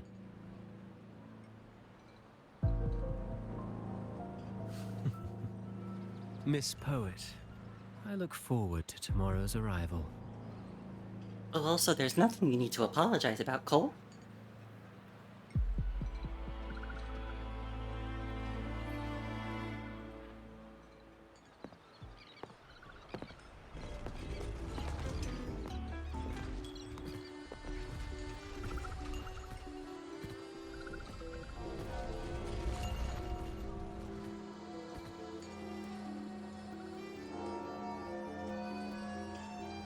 A splendid retaliation. I witnessed all of your performance. Like everyone present, I too eagerly anticipate tomorrow's arrival. How's everything on your end? As expected, the Order's fingerprints are all over it. According to our inside sources, it was none other than acolytes from the Order who salvaged the poet's lost works from the wreckage. They've long known of their existence and hid the poems in the Order's library. It's possible this was a sham all along. Choosing to make it public now likely means they're using those poems to obscure the real truth.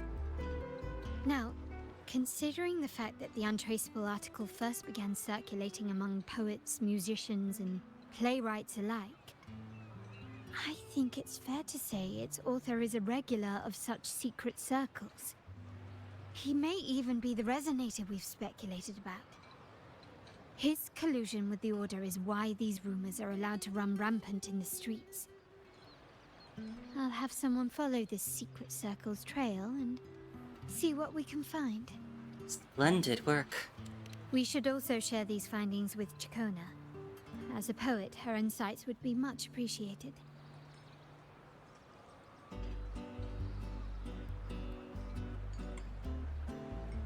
That's strange. She was just there a moment ago. Just like when we were children. Gone without a trace. And she and her family disappeared without even a goodbye.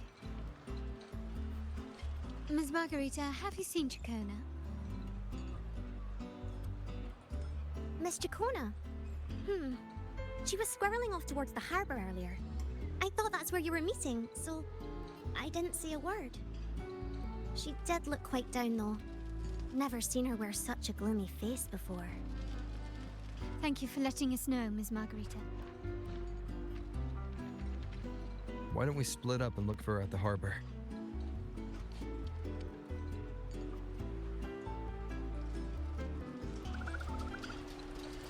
Okay, but before we move on, let's look at the other endings for this.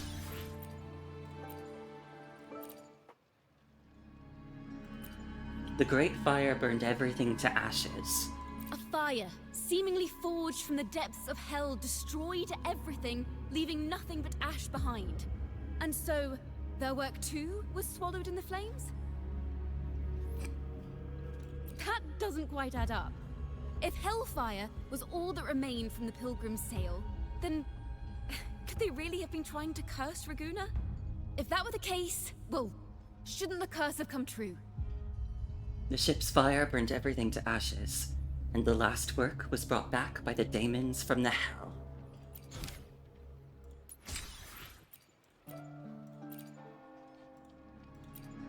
They weren't the ones that boarded the Pilgrim's sail.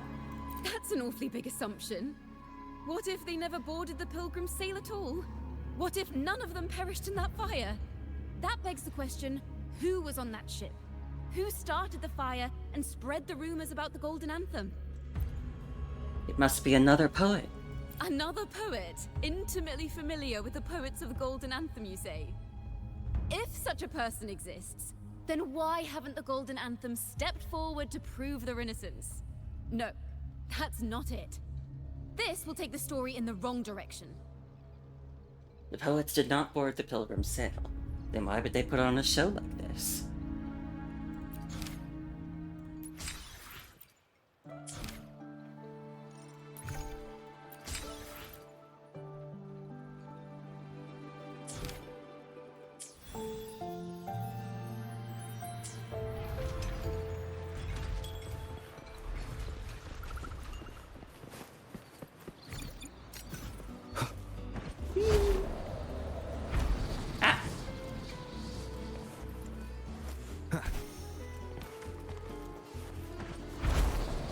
Woohoo!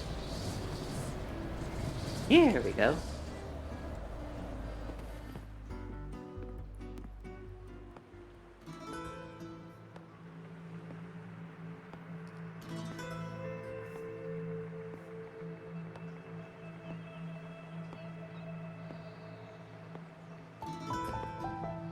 The young birds left their cage, flapping frail wings as they fell to the ground. I never thought his words would reach into the depths I sealed away so long ago. Coming here implies you worry about tomorrow's outcome.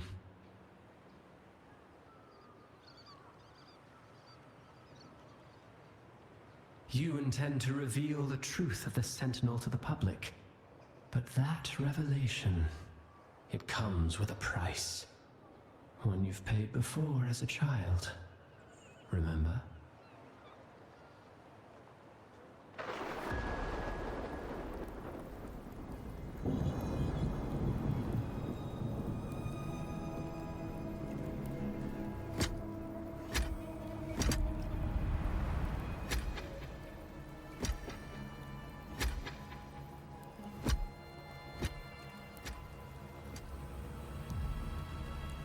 This is the past.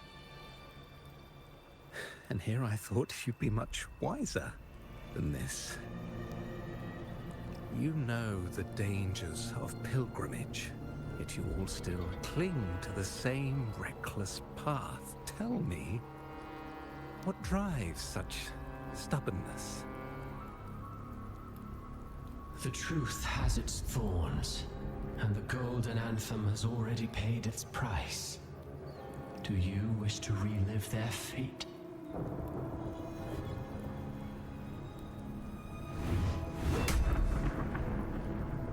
Is that what you're trying to tell me with your play? But you know nothing of how the Golden Anthem responded. Allow me to share the answer, Sir Acolyte. Do you remember the very first voice from the heavens? The one the people of Renacita kept alive in their hearts as they built their homes on this land? Surely you've seen The Golden Bough, yes? A play where people from various clans wear masks, singing and celebrating together. An occasion you now call Carnival. An ancient epic poem of Runacida. It pioneered blending various regional folklore with the tales of the Sentinel, including the first accounts of the Carnival's origins. And? What of it? It is words and songs. We are not your enemies. What you face here is something that is hard to describe, something I call reverberation. It exists forever, and you can never defeat it.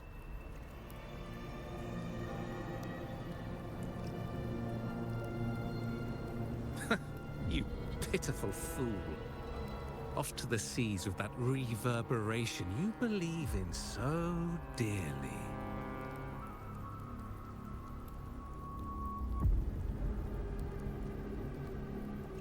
The Order of the Deep seeks to banish us to the seas because they know they can't banish the truth. Hear that? The bell they tolled. I will be the one to carry its sound forward.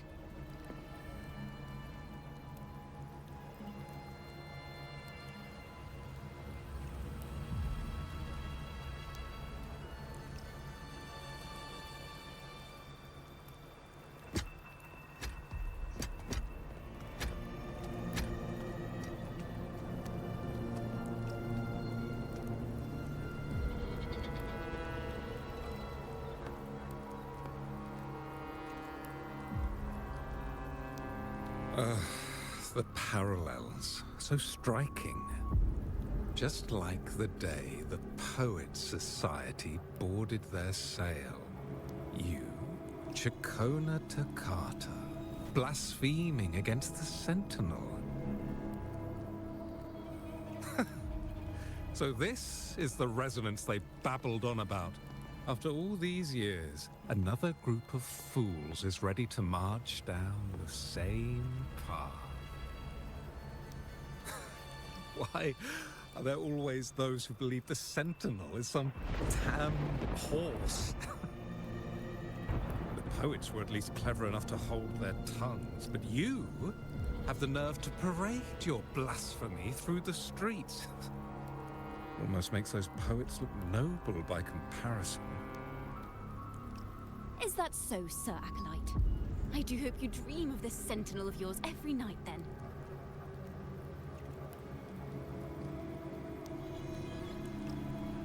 Spare me your sarcasm, you insolent bard!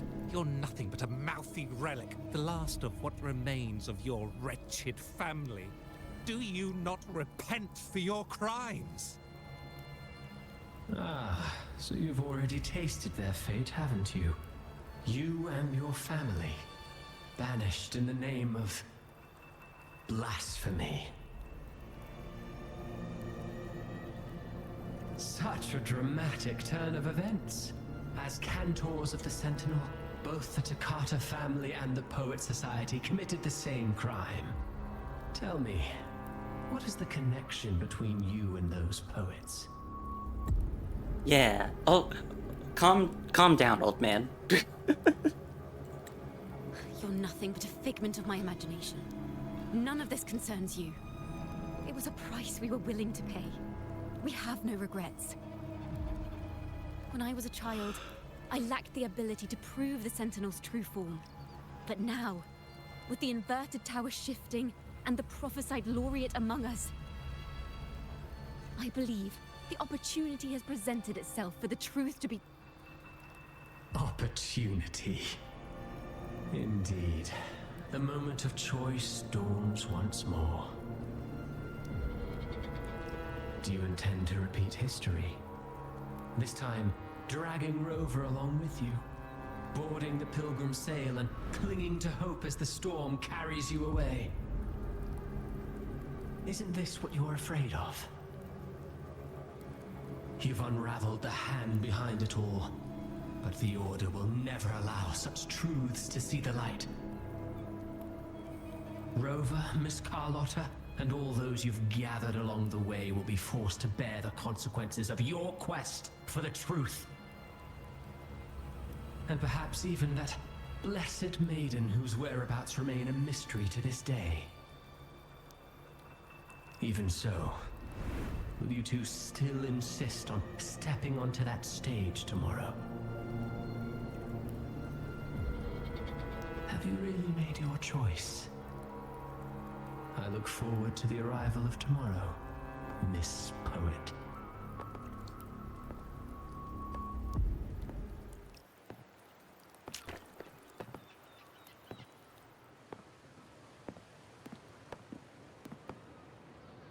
Is this Chacona's sheet music? She was here. The vision I just saw seems to have been recorded from this. Chacona mentioned she always writes down her melodies on manuscript paper. Could this be?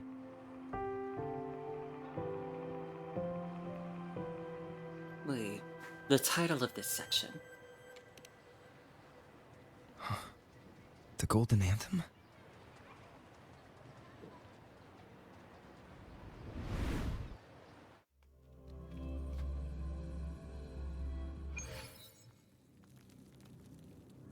An interrogation room. Being here reminds me of the many unanswered questions still hidden within these melodies. The girl in the Poet Society's study must have been Chacona when she was little. What happened last time was no accident. As the performer, her own melodies got entangled in the mix. But why was she there? And why are the Takata family and the Poet Society accused of the same crime?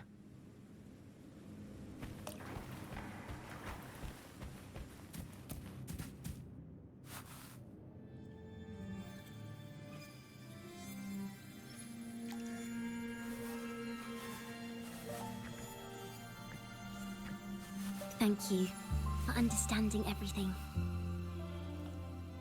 You talking to me? Is there anyone else here besides you? You are Chacona, right? You must have touched the Golden Anthem's music sheet. This is the story it holds. To be able to touch it means you're someone I can trust.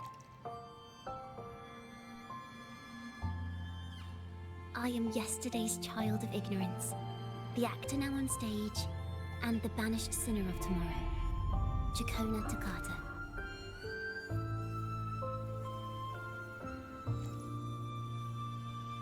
What really happened back then? Let me tell you.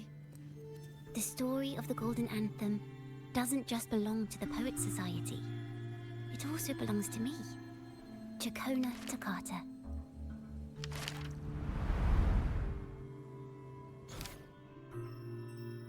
Golden Anthem. These tales belong not only to the members of the Golden Anthem, but also to Chacona Takata. You meet the little girl once more. She is neither of the past nor the present. She doesn't truly exist at all. She carries all of Chacona's stories, revealing the truth in this very place. This is how it all started. A mysterious person showed the poets the truth about the Sentinel. Then they decided to become Knights of Raguna. Back then, besides the conductor, there were others who helped organize things. That was us, the Takata family. It didn't take long for the Order to notice us. To keep everyone safe, they gave my father a key to a study. Inside, there were papers that could have destroyed the Order, if anyone would even believe them in the first place. It was blasphemy, but my father didn't hesitate. He took the key right away. Was the fire on the Pilgrim's Sail really an accident? As you've already seen, I was also banished. You've probably heard a lot about the Pilgrim's Sail from Brant. Usually, the food and water in those ships aren't enough to get the people where they need to go. Even if they made it, the cold would get them. But on that ship, the Order made sure there was nothing. No food, no water, nothing. And there were only 3 fools on board. As for the fire, the poets started it themselves. In the past, everyone thought they were brilliant cantors. But inside, only they understood how fake and arrogant all their poems and music really were. In their last moments before death, the poets just wanted to leave something real behind.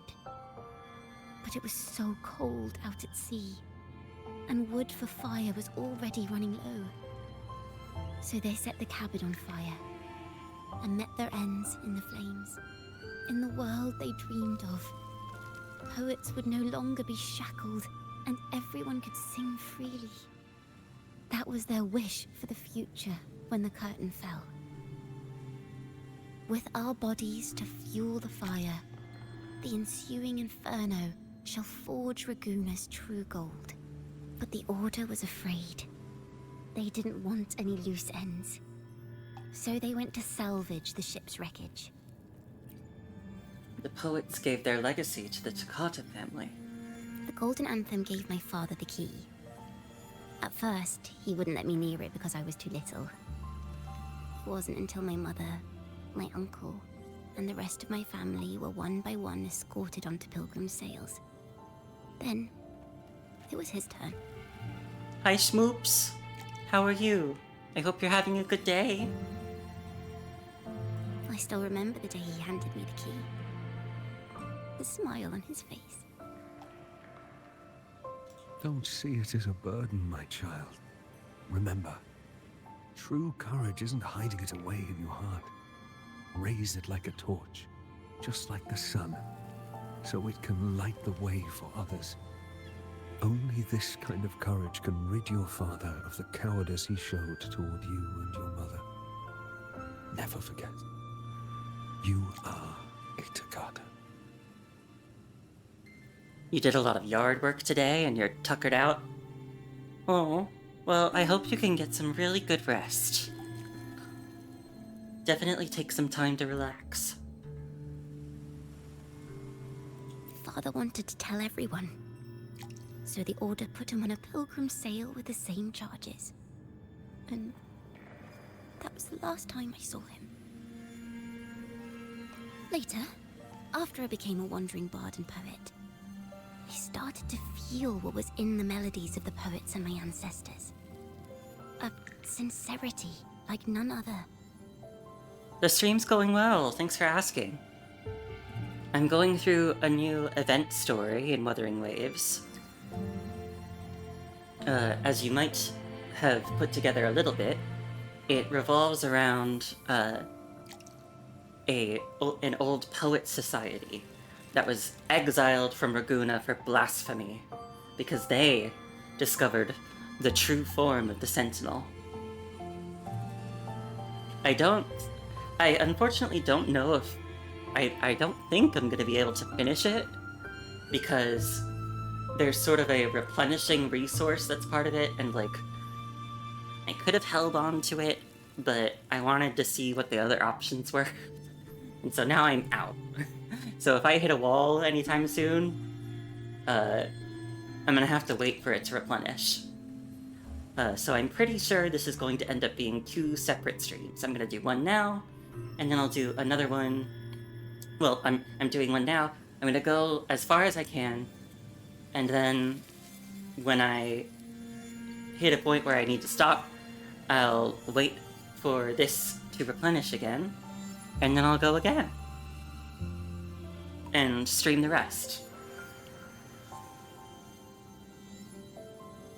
I wrote songs, weaving the stories my father and the poets discovered into musical scores. But what awaited me was the Order's banishment.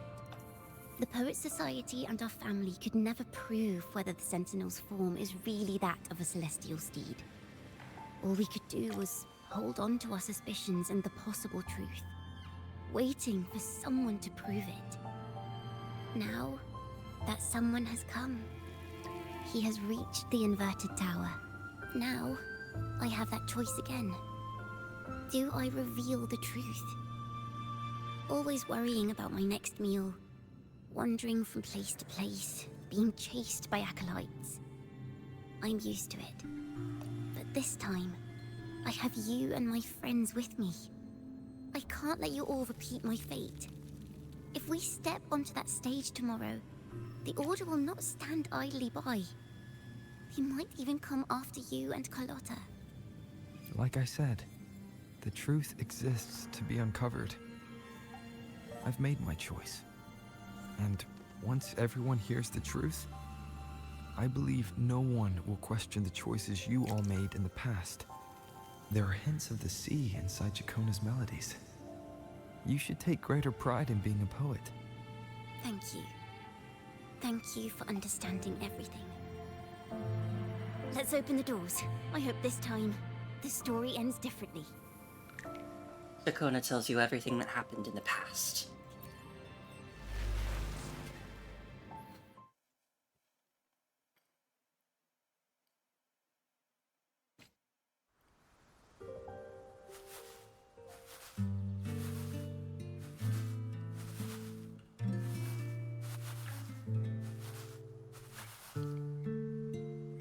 This song, it's the one she performed last time. The melody is the same, but why does it sound so sad this time?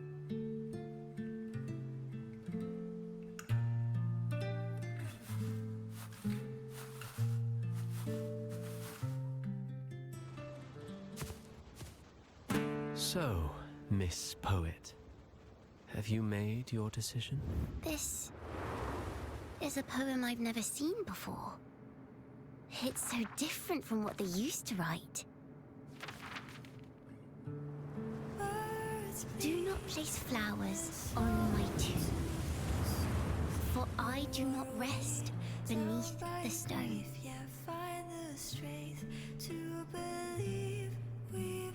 I am the sea wind at Raguna's walls.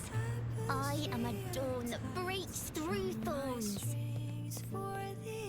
I I am a nighthawk of wings of flame, soaring towards the celestial steed, whose praises I sing and whose true form I behold. I know what you're thinking. You're worried I might end up on the same path you did. Go on. All the hopes will set us free from doubts and fears deep within. Let the sunrise gild our wings, let the twilight soothe our skin. Follow your heart. I'll be with you. Till the end.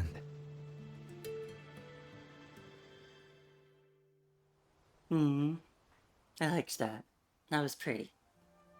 A penniless bard and the laureate roving in a foreign land. Together, we rise up against the order of the deep itself. But as long as the seeds of doubt are planted, the kindling in Raguna will eventually ignite to forge its true gold. There! Now how's that for a story worth telling? Just like a knight's tale. Speaking of which, have you ever read that novel? It's about a knight on a quest to challenge a giant in the name of justice. The knight is also accompanied by a squire. Time after time, they throw themselves at the seemingly invincible giant. I am no Montelli, acolyte of the Order of the Deep, or Knight of Raguna. But still, I shall lead the charge. Yahoo! Mount up, Sir Knight! To battle we go!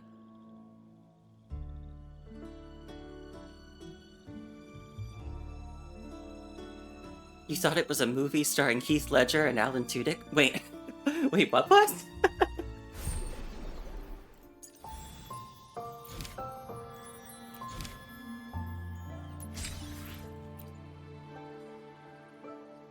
With a soundtrack by Queen? Wait, but it's still here. Oh.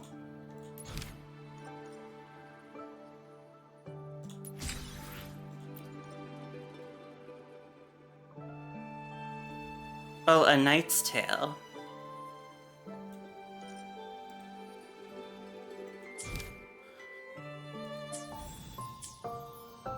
Reveal the truth on stage between the hours of 12 and 4 p.m.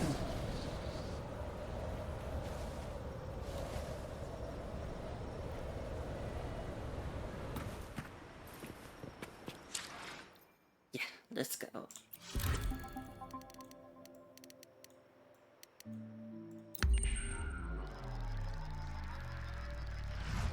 Your dog just scared the shit out of you? What'd they do? Oh, oops. Oh. Might as well just pick that up. Oh, she fell asleep by the edge of the bed and rolled off. Aww, I hope she's okay.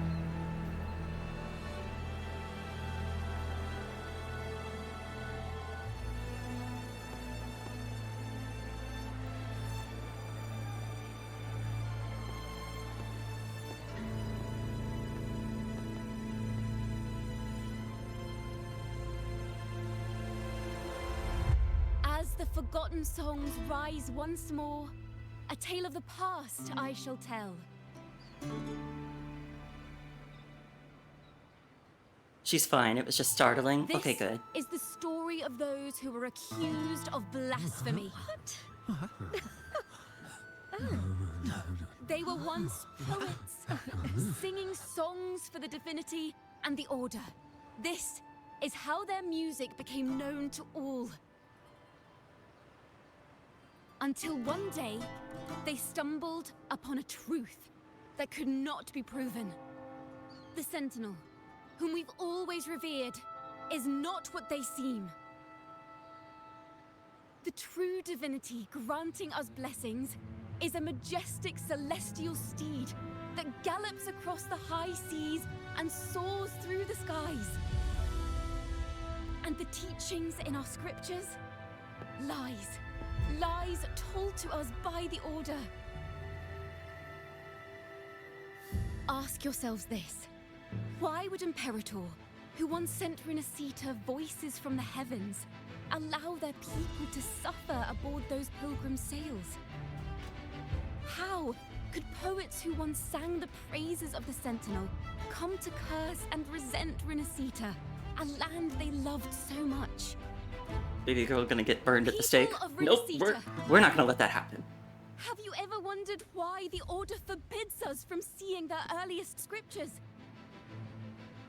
Why did none of the fools that boarded the Pilgrim's sail ever thank the Sentinel? The acolytes are making their move.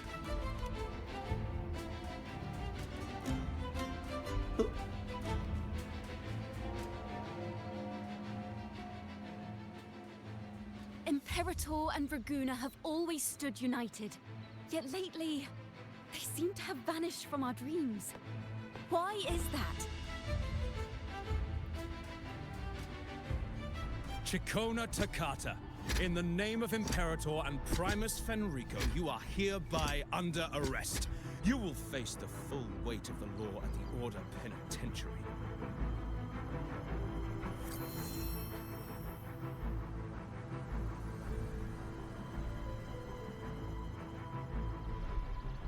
Is that so? And what are the charges this time, if I may ask? Blasphemy! Oh!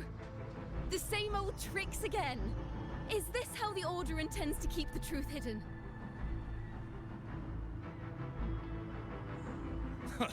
Save your empty words for your confession to the Sentinel.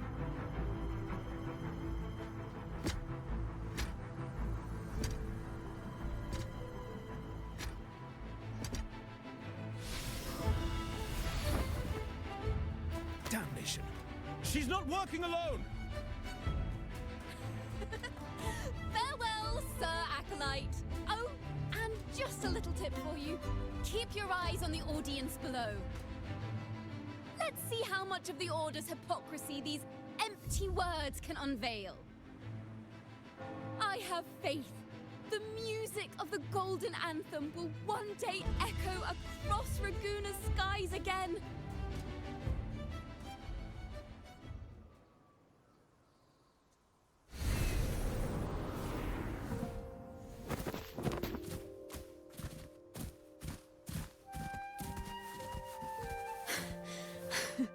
Phew.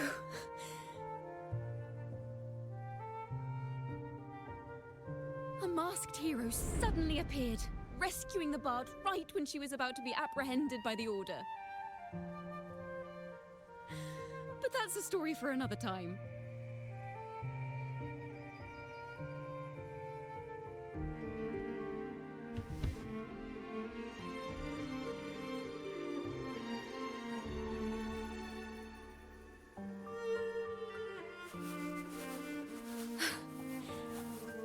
You know what this means for you, right? Even with a mask on, people will still recognize the laureate.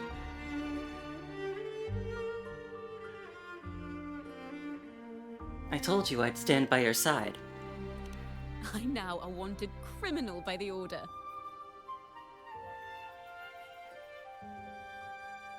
So I guess that makes us partners in crime?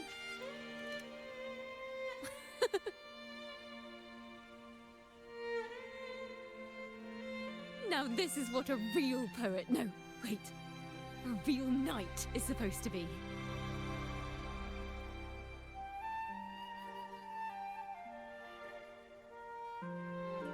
Well then.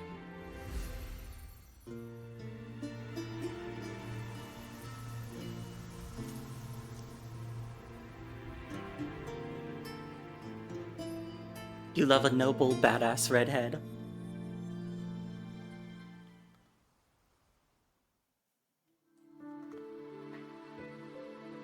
This room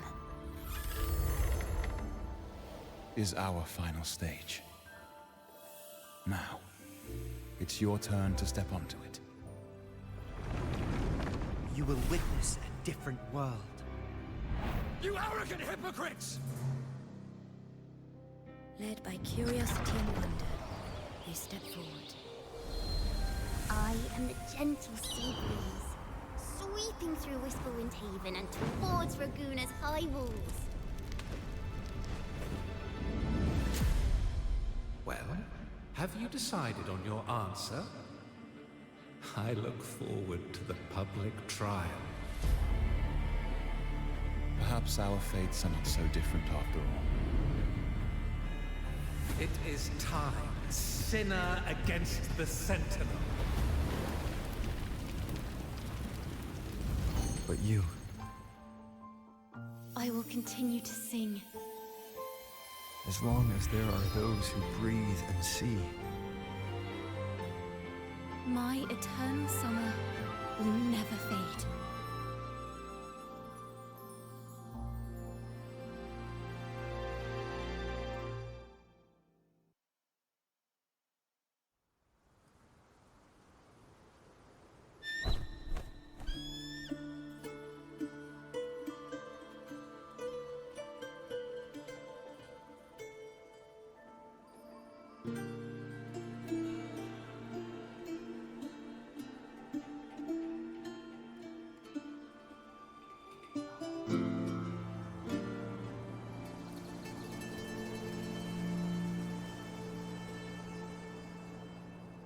Do you feel it?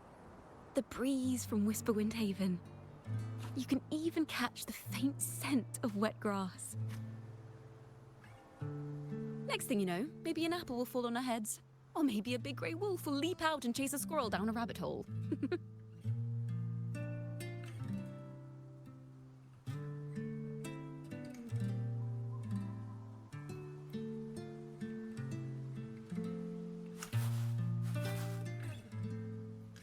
Thank you, Rover.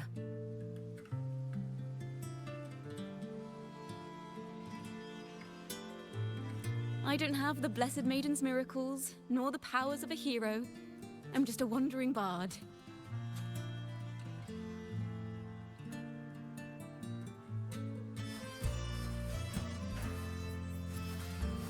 The only thing I can offer is to immortalize this moment. I will carry all the stories about you with me.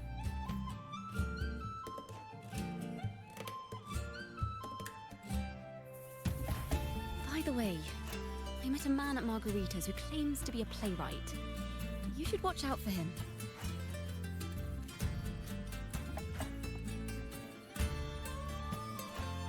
I've met a playwright before as well.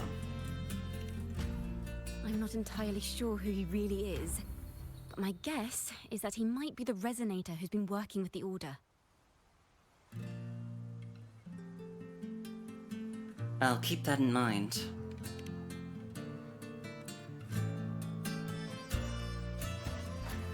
Here, you can have this music sheet. I'm heading off on a new mission. Let me answer. Okay. So you asked what the lore behind the sound wave tattoos is. Those are called tacit marks. Every resonator gets one when they awaken. I believe it's like the source of their power.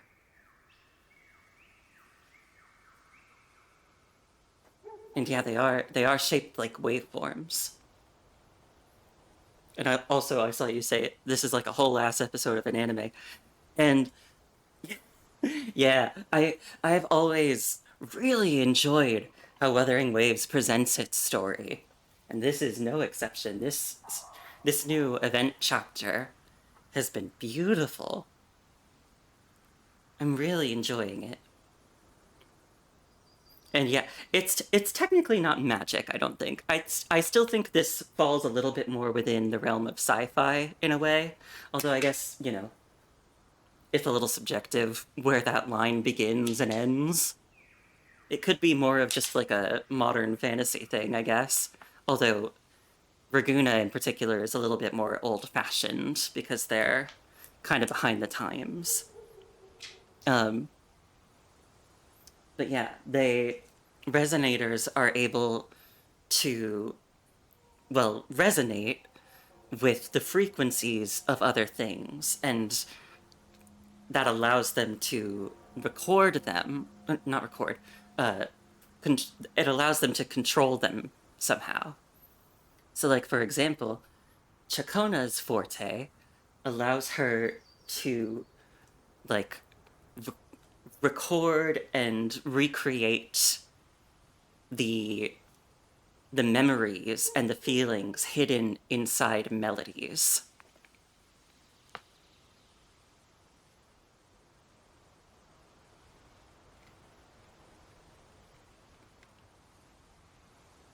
So, what kind of mission?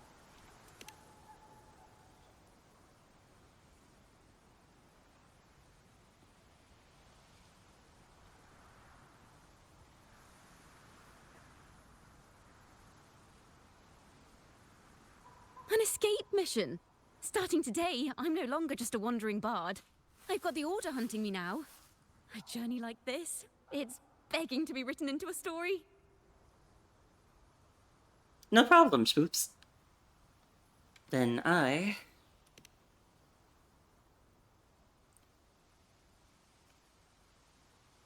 Don't you worry. I still remember our promise.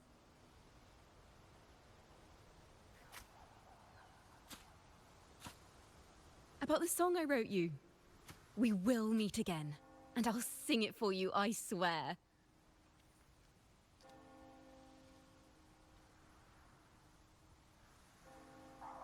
After all, we're partners in crime now.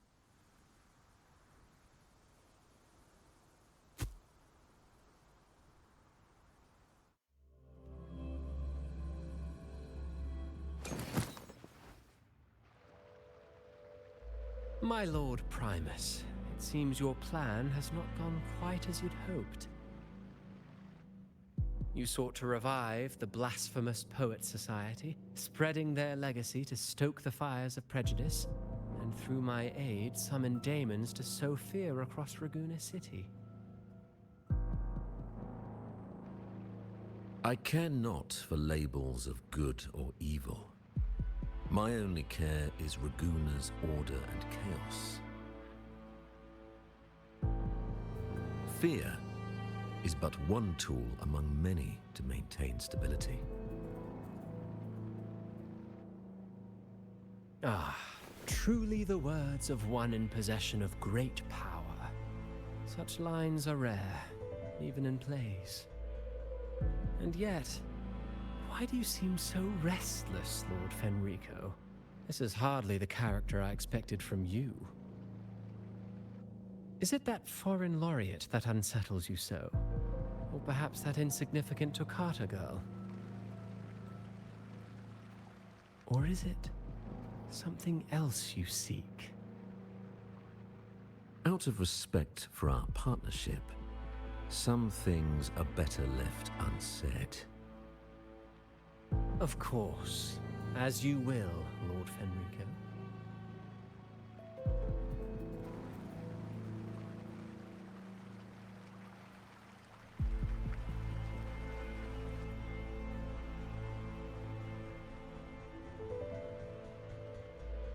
Wait.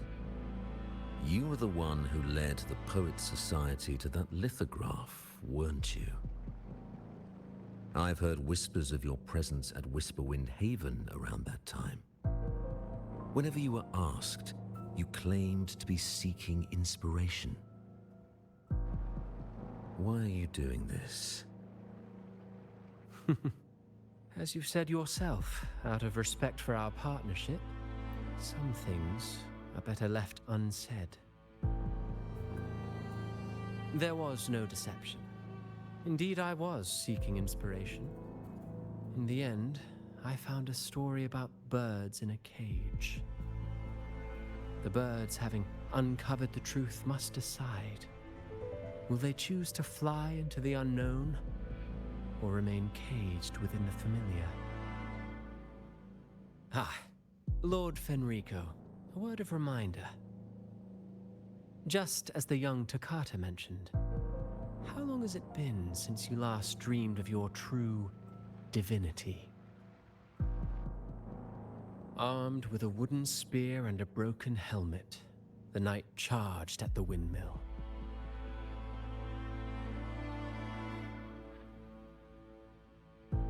His squire, ever loyal, trailed close behind as if becoming one with the night. Together they charged again and again, true knights in spirit, ignoring the countless wounds they bore. Truly astonishing. Even if you took such a script, what could you possibly accomplish, Hecate?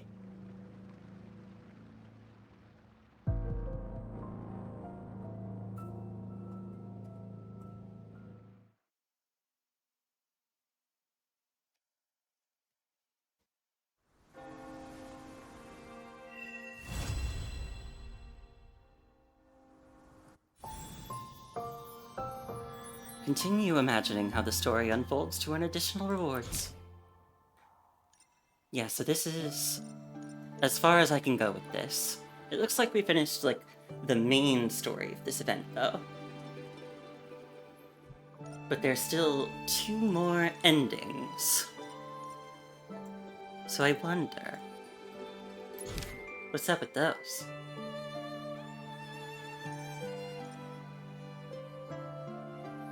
The Cursed Poems and Diverging Paths. I wonder if there'll be, like, more cutscenes to go along with them, or if it'll just be like these, where it's just a little bit more information. I don't know. Oh, oops. Oh, I made a mistake. Oops.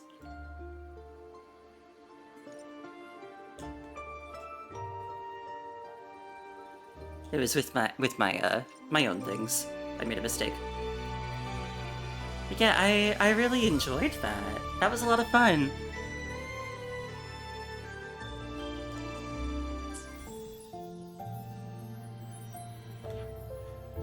So I guess maybe, because there's also this, so maybe in a few days, once I've got more inspiration, I'll stream again, do the rest of these, and then maybe, because if it's too short, I can just also do this, which is another new event. Alright. Well, in any case, I think that's all from me for today. I had a really good time. That was a really, really pretty, like, quest. I mean, I liked the story it told, but also, it was just so pretty. And there was so much nice music. Obviously, since the central character is a bard, there's gotta be music. But there's just so much of it. And, like, so much pretty music.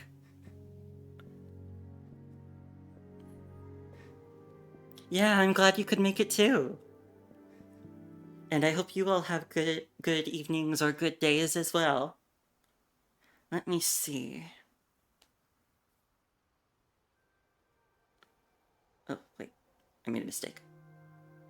Hang on.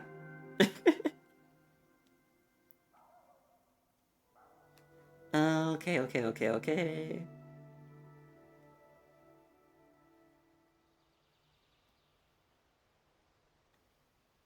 Let's see. What's this? You gonna relive your childhood by watching Digimon Tamers and being scared all over again? Ugh, well, good luck. Maybe if it was your childhood, though, you might not be as scared as you were. I know when I was a little child, I was afraid of everything.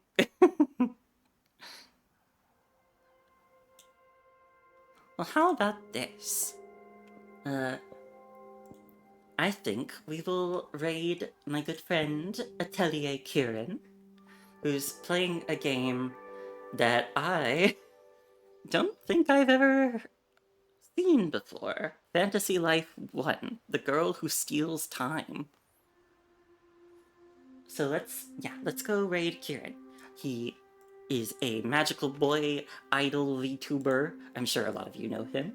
And he's very nice, very positive, very energetic, and just very fun to watch, and has a very comfortable and warm community. So let's go and let's say hi, okay? I feel like I should come up with a raid message, but I don't have an idea yet. We'll get there, though. I'm still coming up with more ideas for, like, things to do with my channel, now that I've become an affiliate. So stay tuned, everybody. We'll get there eventually.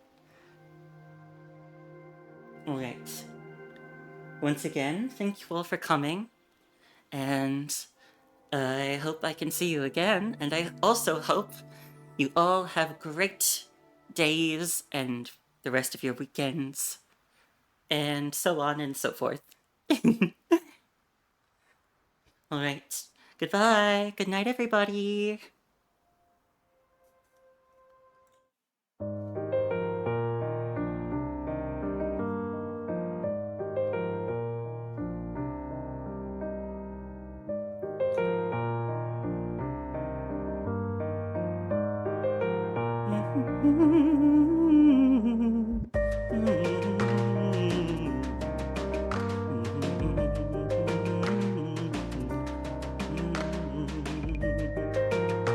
Goodbye.